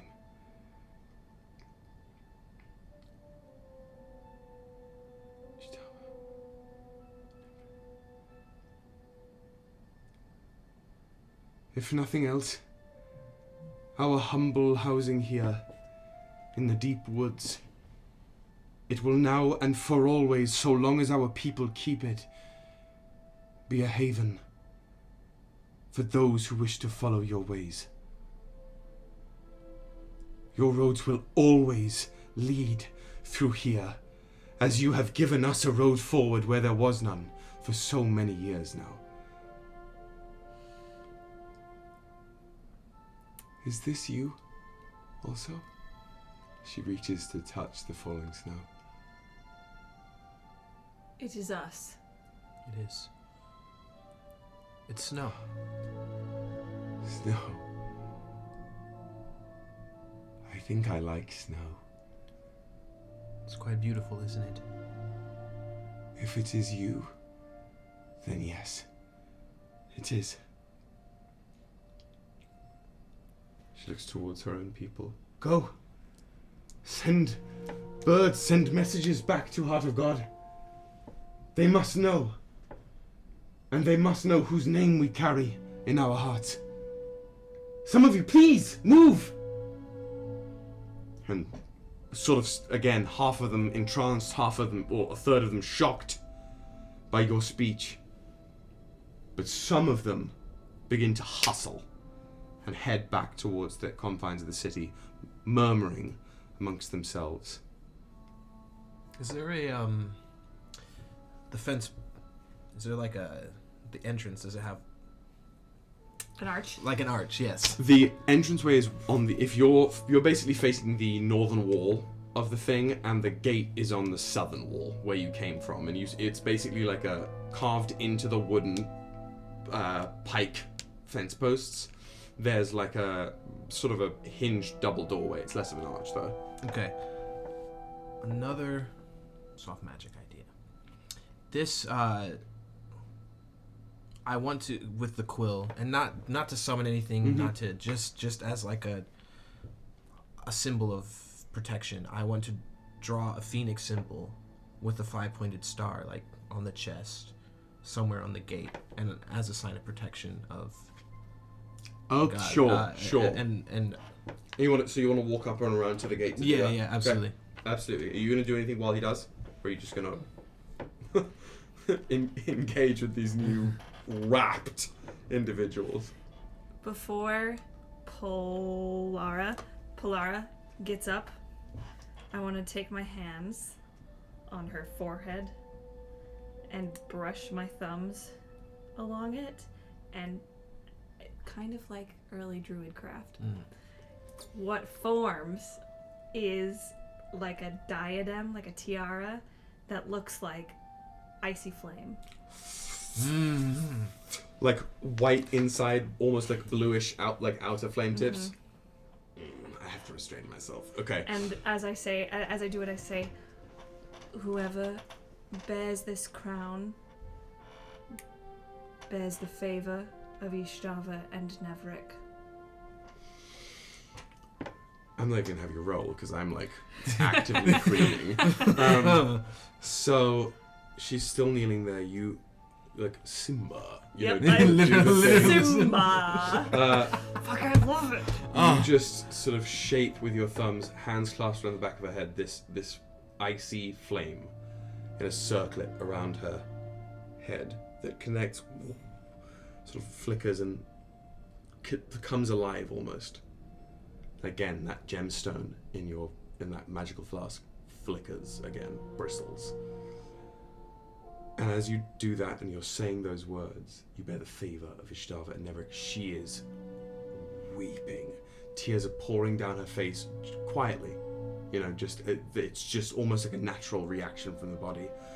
And as you finish and you finish speaking and in chanting that circlet, without even looking up towards you, she takes like a clump of soil and a stone right from around where you're standing, and just clumps it together and holds onto it. You have blessed me, and you have blessed all of us this day.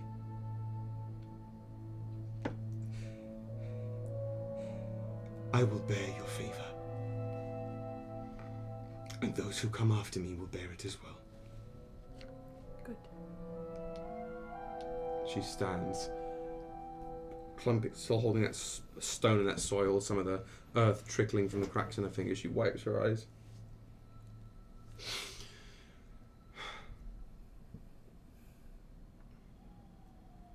We will not forget this. I will be sure of this. And my people beyond these walls will not forget it either. We will meet again. I hope so. I hope so. She stuffs the dirt and the stone into her pocket. And she sort of leans to reach forward towards you to grab your hand, grab your face or something, but she stumbles back and darts into the woods, following the rest of her people who ran towards the clearing. Nevrik, as you wander around the front of the settlement of Helathan towards the double doors there, and begin using the quill to etch that phoenix. Just a simple carving. You know, simple outstretched wing bird over the sort of at the top. I imagine the 2 double doors, it's split in half down the middle. Yep. The 5-pointed star, top point. Is your 5-pointed star classic, like sort of? Yeah, it's a classic. Yeah. Upright. It's not any kind of scheme. So that upper point pointing up towards the neck of the bird, the lateral ones heading towards the wings, the bottom ones, the southern ones heading towards the feet, and as it finishes, the whole time you've been carving it, it's sort of glowing. The line you draw glows a subtle red, and when it finishes, it flashes this reddish hue, and much like the trees that you saw, the stumps, the ashes going through, the ground in the crater where you fought, had those little sliver of moving embers. Once you finish drawing this sigil on the wall, when it connects the wood planks of the pillars of the whole settlement, mostly outside walls, but you can see a little bit of on the rooftops of the settlement inside the walls, in the cracks of the wood, this ember begins to glow, and a heat begins to emanate. And people have been, like, you walked and began doing this, and a small group of settlers wandered behind you a good 15 feet away, watching intently. And as the sigil finishes and the wood cracks and glows, they... And again, whispering, muttering to themselves. The whole sense of both of your activities here has left the entirety of the people you can see in and around Helathan here in awe. The phrase is awe-inspired. And shock and overwhelmed, really. As the snow now flurries even harder, whipping around, the wind picking up, rustling the trees like a whistle, really. Where is Castorella at this moment? You can't see him unless you head inside the settlement. Inside the settlement? Because Polaro whipped over the fence. I'll go in to find him. Okay. Before we get there, because that's going to open up a can of worms. Ystävä's just like, and now I'm going to make a dramatic exit. You've played your beats, right? Yep. Yep. Okay. So the grass is still growing wherever I step. Little I flowers mean, and grass. Of course. I'm going to assume that it does. Again, another weird druidy choice. I know. Before. Okay. And I make sure that there's not a lot of people, like within, like there's a ring around me, and then I turn into a phoenix and fly away. And just fly into the sky until I wink out as a star. Like a red phoenix or an icy flame? I think it's red, but then the tail feathers do go blue and yeah. Almost like a peacock phoenix. Yes. Yeah. So you walk away, you slip behind a tree, almost like Superman in the phone box, right? You just fade out of sight, and when you would keep moving back into sight, whoom, phoenix up and into the air, flame flickering, iridescent at the end, as another, probably the 15th since you guys have appeared back at Elephant. Gasp from the crowd as you venture up and almost then glitter into part of the snowstorm. Gone. I must go, my people need me. I'll come back to this, but where are you headed? I'm not actually headed back to the hearth. You're just headed out of sight. It's the illusion. I'm all about the theatrics. So it's the illusion of me going into space, but then I'm gonna go back to the tree. Heart of God. Heart of God, but not so everybody sees me. I'm just gonna go just whoever Kirrehan is, I'm gonna be like, hey, I'll meet bestie. you there. I'll meet you there. Hey! Okay, so let's say you're aiming for his little mini demi-plane office at the top of the tree. Perfect. Nevrik, you open up the main doors after carving on them, and now this whole, as the snow flurries around this village, you can see as it falls, it kind of like melts and dissipates into steam before it even touches the village now. You open it, and the way Helathan seems to be structured is mostly a rectangular outline. Immediately halfway up the left side wall, or the western wall, seems to be something that looks kind of like it's all made of wood, by the way, like freshly, barely stripped wood. There's something like a wooden...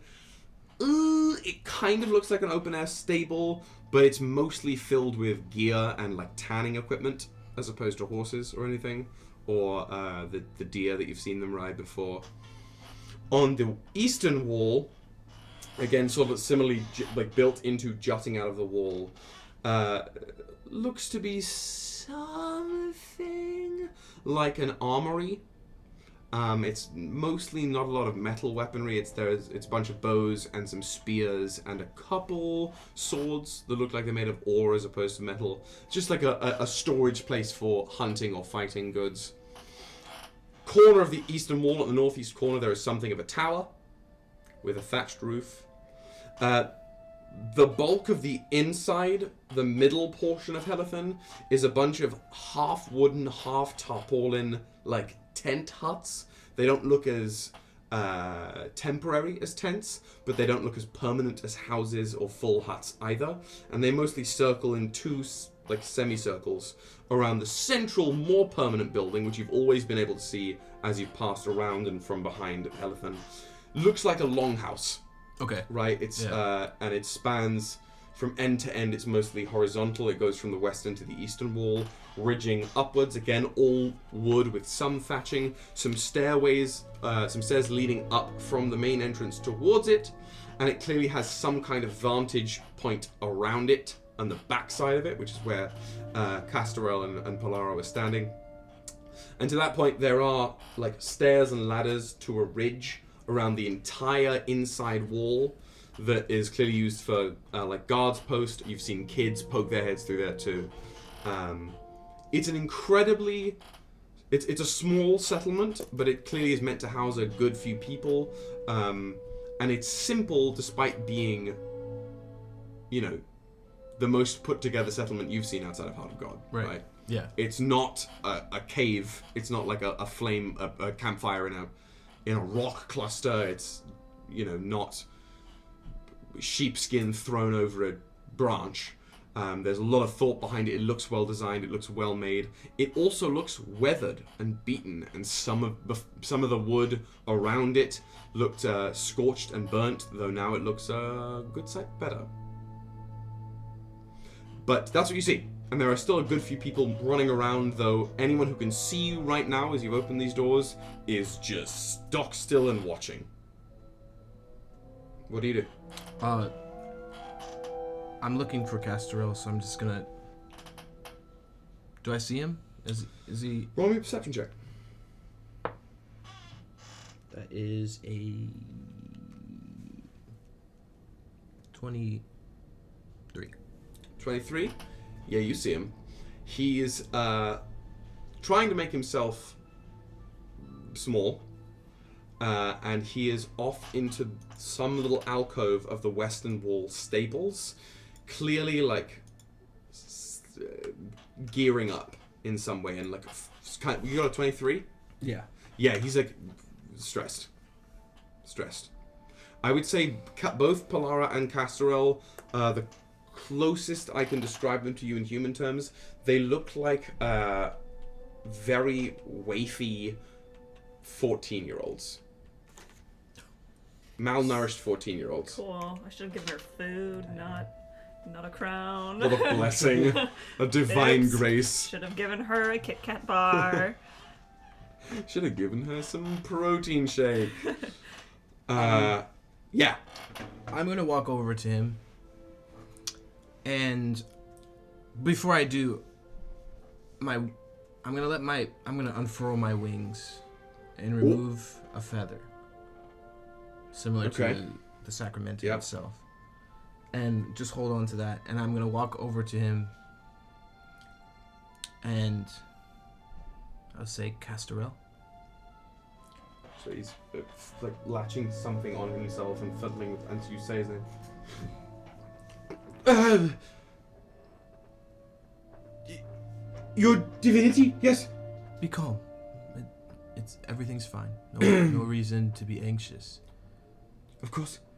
What is it I might do for you? I would like you to receive a blessing from. We have Ystävä, received plenty. Listen.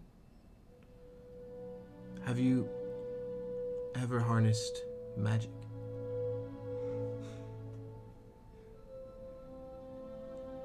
I think so. Well, with magic, there is something that you can use to channel it. It's called a focus, an arcane focus. And this feather is a gift to remind you of the phoenix and the element itself. And this is something you can use to practice your magic. And I hand him the feather. He really tentatively takes it. And he pulls out this small, like, dark wooden recorder, basically, like a super simple, like, flute. And he, like, just sort of jams it into one of the wooden notches in the end of it. Thank you. I should go and report this to our people. Absolutely. Be well and protect, along with your sister, this settlement well. Yes. And at this moment, Nevrik will take his animal form as well, which is a Pegasus. You were just flexing on this terrified kid. I know. But we're in the stables, right? Yeah, sure. But then you trade into a Pegasus and then get on a horse. And then I get on a horse and I ride the horse out instead of flying. No, I'm going to change it to a Pegasus. No, actually, before I do that, I would like to fly as Nevrik in his planes. Right, just like form. ascend upwards again. And then change form into the Pegasus to meet Ystävä at the... fly also off into the snowstorm. Right. So you begin to, those wings, you begin to float upwards, and as soon as you pass Castorel's height, he blows on the recorder. Just this like shrill single tone, which kind of like echoes and ripples with the wind, and as it does, as this note sort of resounds, a like light kind of bends around him and forms this lupine canine shape beneath him out of iridescent almost energy that he then sort of smacks and has it bolt out of the front gates of Helathen. And roll me a perception check one last time before you shift into a Pegasus and fly away. That's kind What a sentence. Epic level campaign, folks. That's what it's where we're at. Dirty 20. Dirty 20.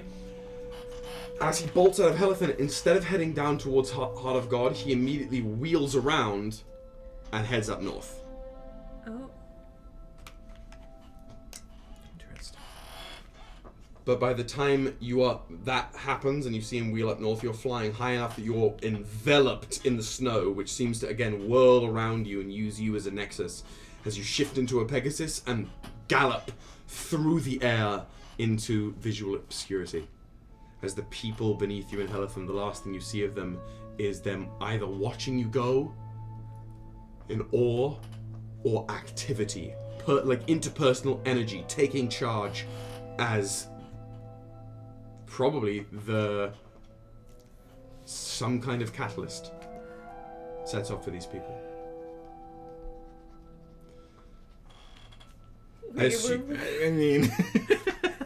When we're in the little demi plate, I'm like, I don't know. It felt right.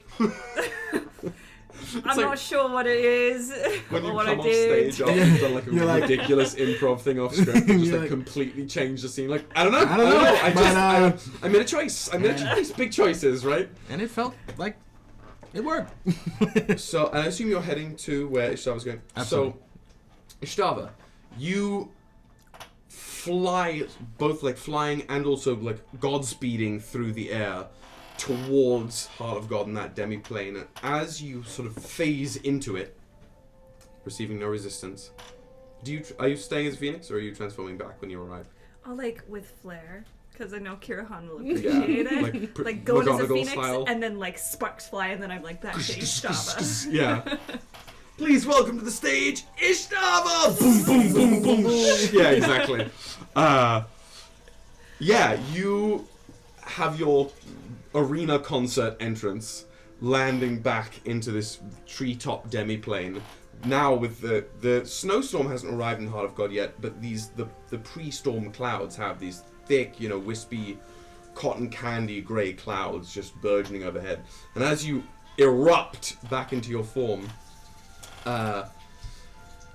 you find initially Kirrehan sitting there, like legs crisscross applesauce on his little stump chair at his desk, with all the shit that was on the desk scattered all over this little demi-plane treetop, and the orb of light and pages that is the Tome of Origin now expanded to a huge size, and his head is just in it. I run up to him and I grab him by his whatever, the lapels or pseudo whatever, and I face him to look at me and I go, something's coming. You whip him out. Oh, by the mother! Shit! Don't do that while I'm in there! Something is coming. What do you mean? Something is coming. It's snow. Oh! Oh! Wow!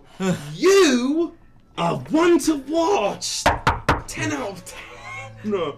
So he sort of minimizes the tome and sort of shrinks it back into it between his fingers.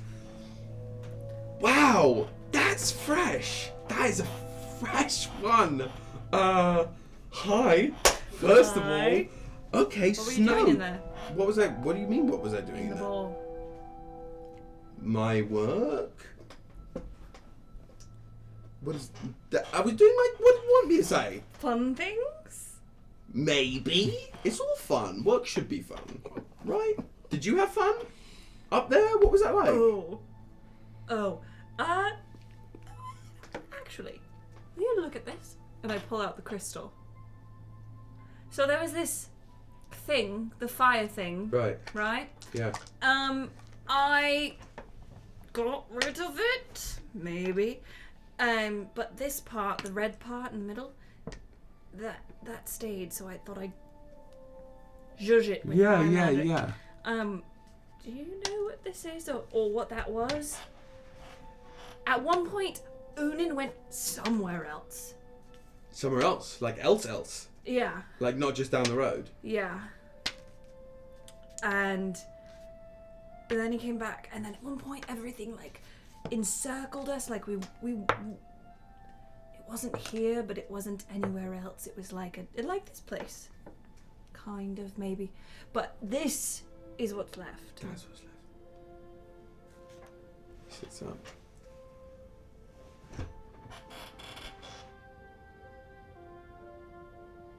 You know what? The best part about that thing right there is that I haven't got a clue. I've never seen anything like that. And case in point, don't show Mr. Grumps here. Perhaps. Puts in cloak. Wanna buy a watch? If you figure out anything else about that, let me know though. Also, so it's dealt with up there. Yeah, it's done, and that's it.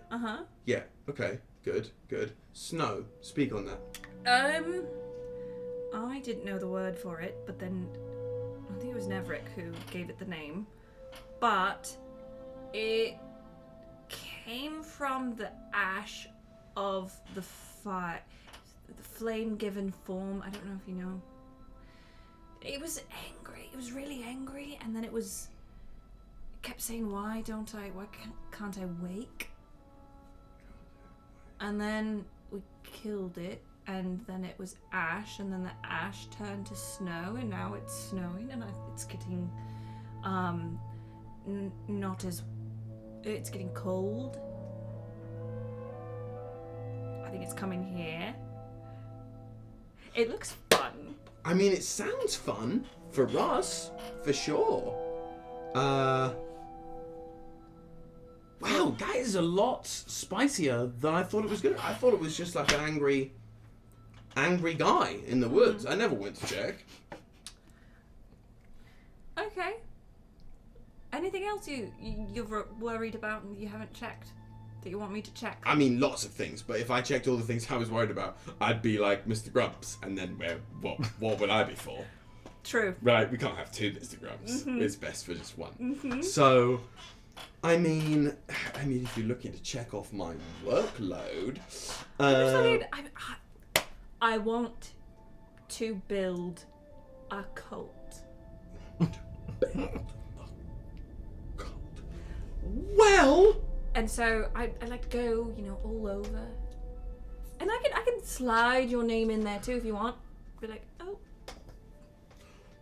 I mean, very kind of you, but personally, I will do my own cult expansion. Yeah, I've been sort of working at that shit. Speaking of which, he's Ünen? He's not upset, really, is he? Not like long upset, like long upset. No, I don't think. I just, Nevrik would probably be a better person to ask about that because of emotion, but I don't think so. I feel like he's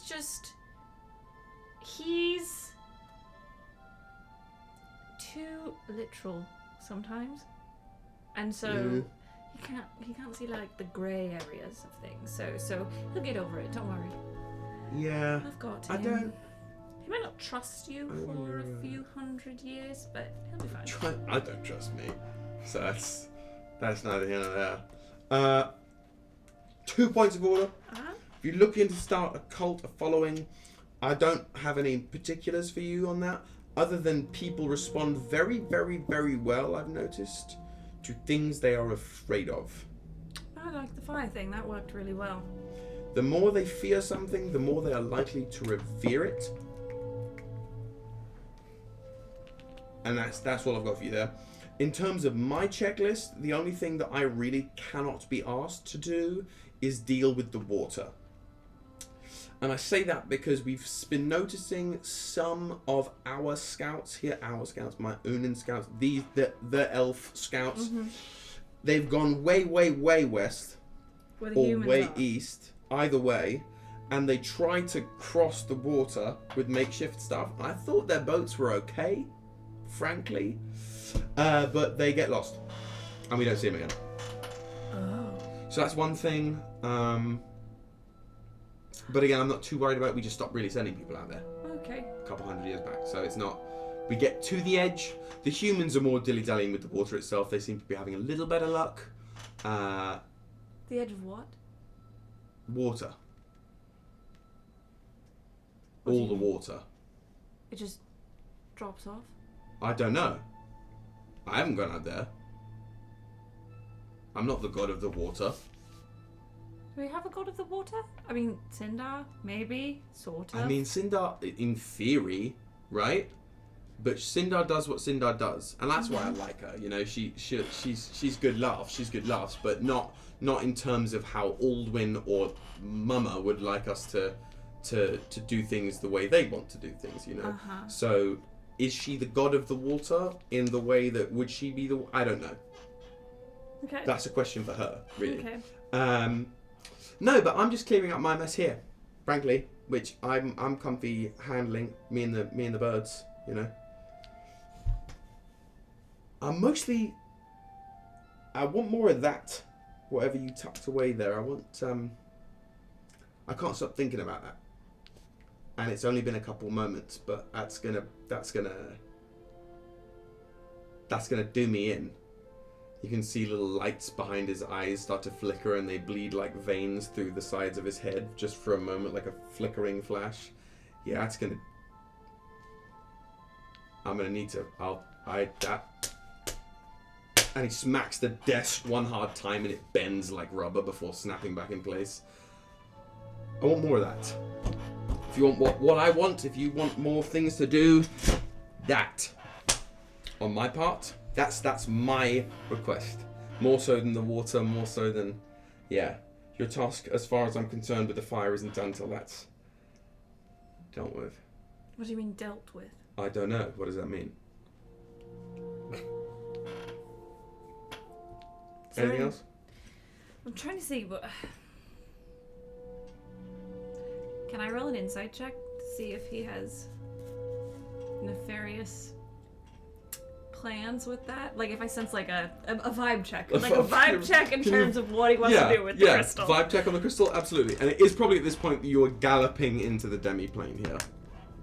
Oh, fucking shit. Well, as this happens, my entrance is less flashy but more Jesus. Regal. Or, yeah.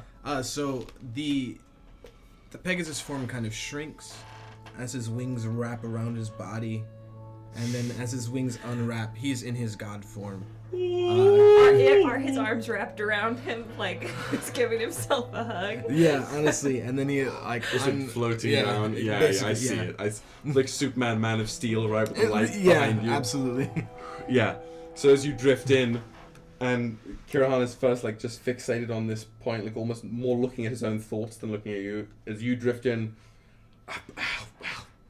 now, we're not. Well, I was going to say we were complete, but we're not. But no.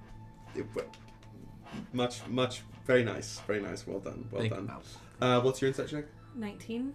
19. He passes the vibe check in that he does it. It's not necessarily sussy. You definitely can tell he has his own interests that he is not telling you about. It's not just a simple inquisition, right? Okay. Welcome to the party. I hear you have made weather. Weather has been made. Weather has been made! Was that you, or was that the flame thing? Because we're trying to figure that out. Also, how did you know it was snow? I never knew that word. I didn't know that word. The elements flow freely through you, my domain, and me, and through my mother. And I don't know, it's just something that I understood to be in the back of my mind. Oh, cool. Just something I've seen. I've never truly experienced it that way, or it coming from the ashes of fire, but it was what I believe is snow. Which is really frozen water, so... You both smell fucking great. Thank you, I always do. Well, I'm sure, but you smell particularly good now. You've got dosh on you. I'm sorry? Dosh? You dealt with whatever the thing was, right? It was some being, right? Yes. And it, like, enveloped you when you were done with it? It fell around us, so yeah. Yeah. You'll want to talk to Mummy, or you'll want to talk to Big Brother about that. There's something else. It's on you, in you, around you. We're made of some stuff. It's the stuff that La knows how to sort of conjure, and it's the stuff that Dame Ino knows how to use. And you don't want to hang on to it too long, because it'll freak the people down here out. It's fine for you. It doesn't matter for us. We talked to a lot of people already. We sure did. Is that bad? Well, you said you wanted to start following, right? I really did. No. And you'd Not have bad loved for the that. theatrics. You It was would so have. amazing. I think you would have You'd really have been proud enjoyed of it. me. Didn't let me know. You could have just... You said you didn't want to join us. Moment thing. Well, I can just watch it back, right? I mean, I'll take a look. And he Instant flickers through replay. flickers the things. I'll take a gander. I wasn't going to, but I sure will. Maybe I'll just watch the whole thing. You know, that actually might be helpful because I don't really know what happened at the end. I don't think anybody does. I was thinking about that crystal. I think my mom may be able to sort of understand what it might be. You think? If we take it to her. Well, if you do, let me know, please. She's off having a tantrum, I'm fairly certain. Where? I mean, what's new? She's out Where is she? to the east, I think. She came down, I think the rabbit's with her. Oh. Yeah. Oh, no. Yeah. That's a dangerous combination. Yeah. Here? Here, yeah. I think they're making mountains. Something to the like. You didn't feel it? Well, you should. I mean, it might be worth a look. A little preoccupied. Right. I think we should go talk to La or Aldwin first to get an astral shower. If you want to use it for something worthwhile, get Big Brother's opinion on it. Dame Eno can actually use it, whereas Alden will just snatch it. And Mummy might, I don't know what she'll do. I'm not going to pretend to get into her shoes. Don't want anything to do with that. So, it's worthwhile. If you need anything done, that's what you can get it done with. And he's happy to do it. He's a bit of a sorry sack, you know what I'm saying? I did realize Is he more depressed than Vikestar? Because Vikestar was really No, moody. you just... Okay. Lil bro... You just have to... He doesn't work the same way the rest of us do, because he's not... He doesn't think he's from here. And he's kind of not, as far as I understand it. So he feels on the outside, and he kind of likes it. I hope he kind of likes it, because he's just sort of stuffed otherwise. But Big Bro's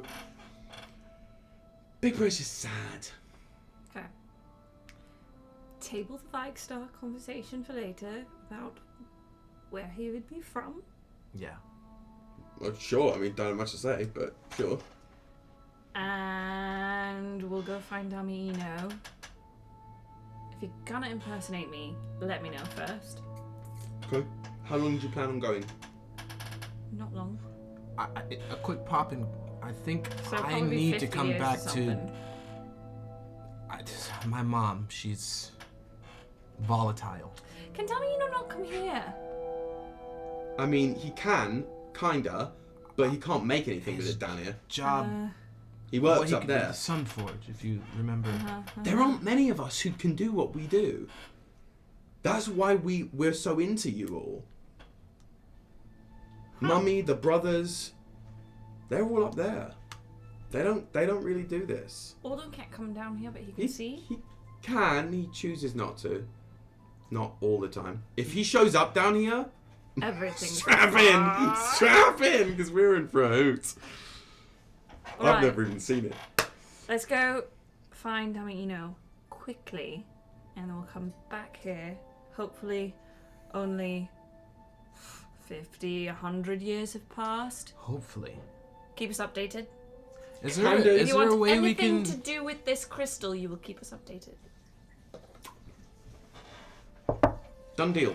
Table talk, really quickly. Is there a way we can insight check how to control the time passing as we head back to the heart? You've leveled up, you're imbued with ether, and I'll give it to you. As you...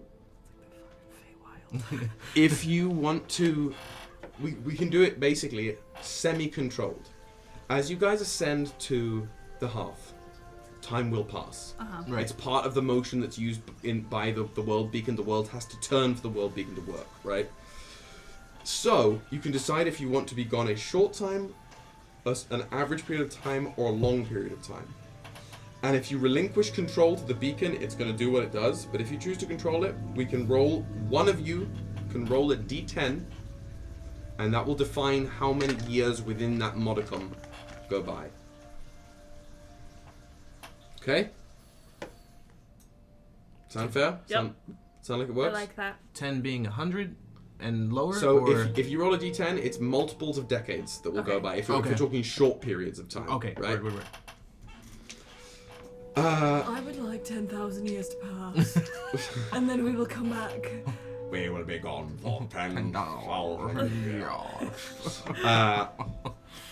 And then we just open the front page to Dune, right? Yep. Where it all There are starts. flying cars. Yeah. All of it is sand. It's all sand and worms, and everyone's on drugs. So that's my summary of Frank Herbert's classic. That's what you guys get. Is that your Goodreads review? Yeah, Literally. yeah. Okay, so are we leaving Kirrehan here and ascending to the hearth? I give For a short blip. finger guns to Kirrehan. He just is sort of stunned and abashed and honored all at once. And then Toodles. wink at Nevrik, race you to the top, and go. Okay, the world peels like fruit around you as you ascend through space and Regulus tilts on its axis beneath you. What'd you get? A 3. 3? Perfect. A very reasonable 30 years pass by as you rotate through space up to the hearth. Oh, do we have to roll when we come back down too? We'll find out about that next week. So, we are going to end off here just because I don't want to push too further without one of the core 3 that we have here. And we will get into, and if there are other scheduling things, we can get to it and have mostly what may at least start next week with a godly shopping episode. Because it was what I meant to talk about in table talk for the first half of the session. Ether, yeah. You will get it when you have fun role-play moments like you did today, fun combat moments like you did last week. It is the substance, the energy that forms everything. And it serves as both currency, it serves as XP in a sense, and it serves as crafting materials as well. Okay. So you can take the ether that you have and bring it to Dami Ino, from which he will forge something. It might be forgeable exclusively from ether, or he may require other components, other deeds done, other essences brought. And I'm not just talking about items forged, concepts can be forged on his anvil as well with the ether. Okay. Concepts. Ooh, I like that. So, do what you will with that. Is there an amount that we started with is it 75. quantified? What we received? It is quantified. I say, was it 75 that I gave you? Yeah, in the beginning session that Woody joined. Okay, then you have a healthy 300 right now. Okay. Total. Great. 300 motes of ether, and we will begin right back here, returning to the hearth 30 years later, which is nothing, of course, for you. Next week, so A+ work to, what was the name? What are we looking at? The name Tales Around the Tavern File? No, the giveaway giveaway winner. Ezra was Ezra Bridger. Ezra Bridger. Jedi. Ezra Bridger. Flynn Ezra. Flynezra. Sounds like Renesmee. Fabulous. It does. We'll be in contact with you shortly to get all of that underway. If you watch the stream, if you're not, you'll get in contact anyway. Thank you guys who've been sitting with us so much for tuning in again. Come right back here, 6 p.m. to next week for more stuff. Join our Discord if you haven't for a lovely week-long conversation with us and the community. Go home, get tuckled in bed, tell somebody you love them what they mean to you, and enjoy the rest of your weeks. Are we raiding? We are going to raid. Let's see. Who we going raid? Ooh, let's raid our Knights of the Silver Moon. We raided them last week. We'll do it again this week. Knights of the Silver Moon here. So send them Bards of New York love. And yeah. Fare thee well. Enjoy your week. Love you all. Love you all, man. Y'all have a great night. Okay.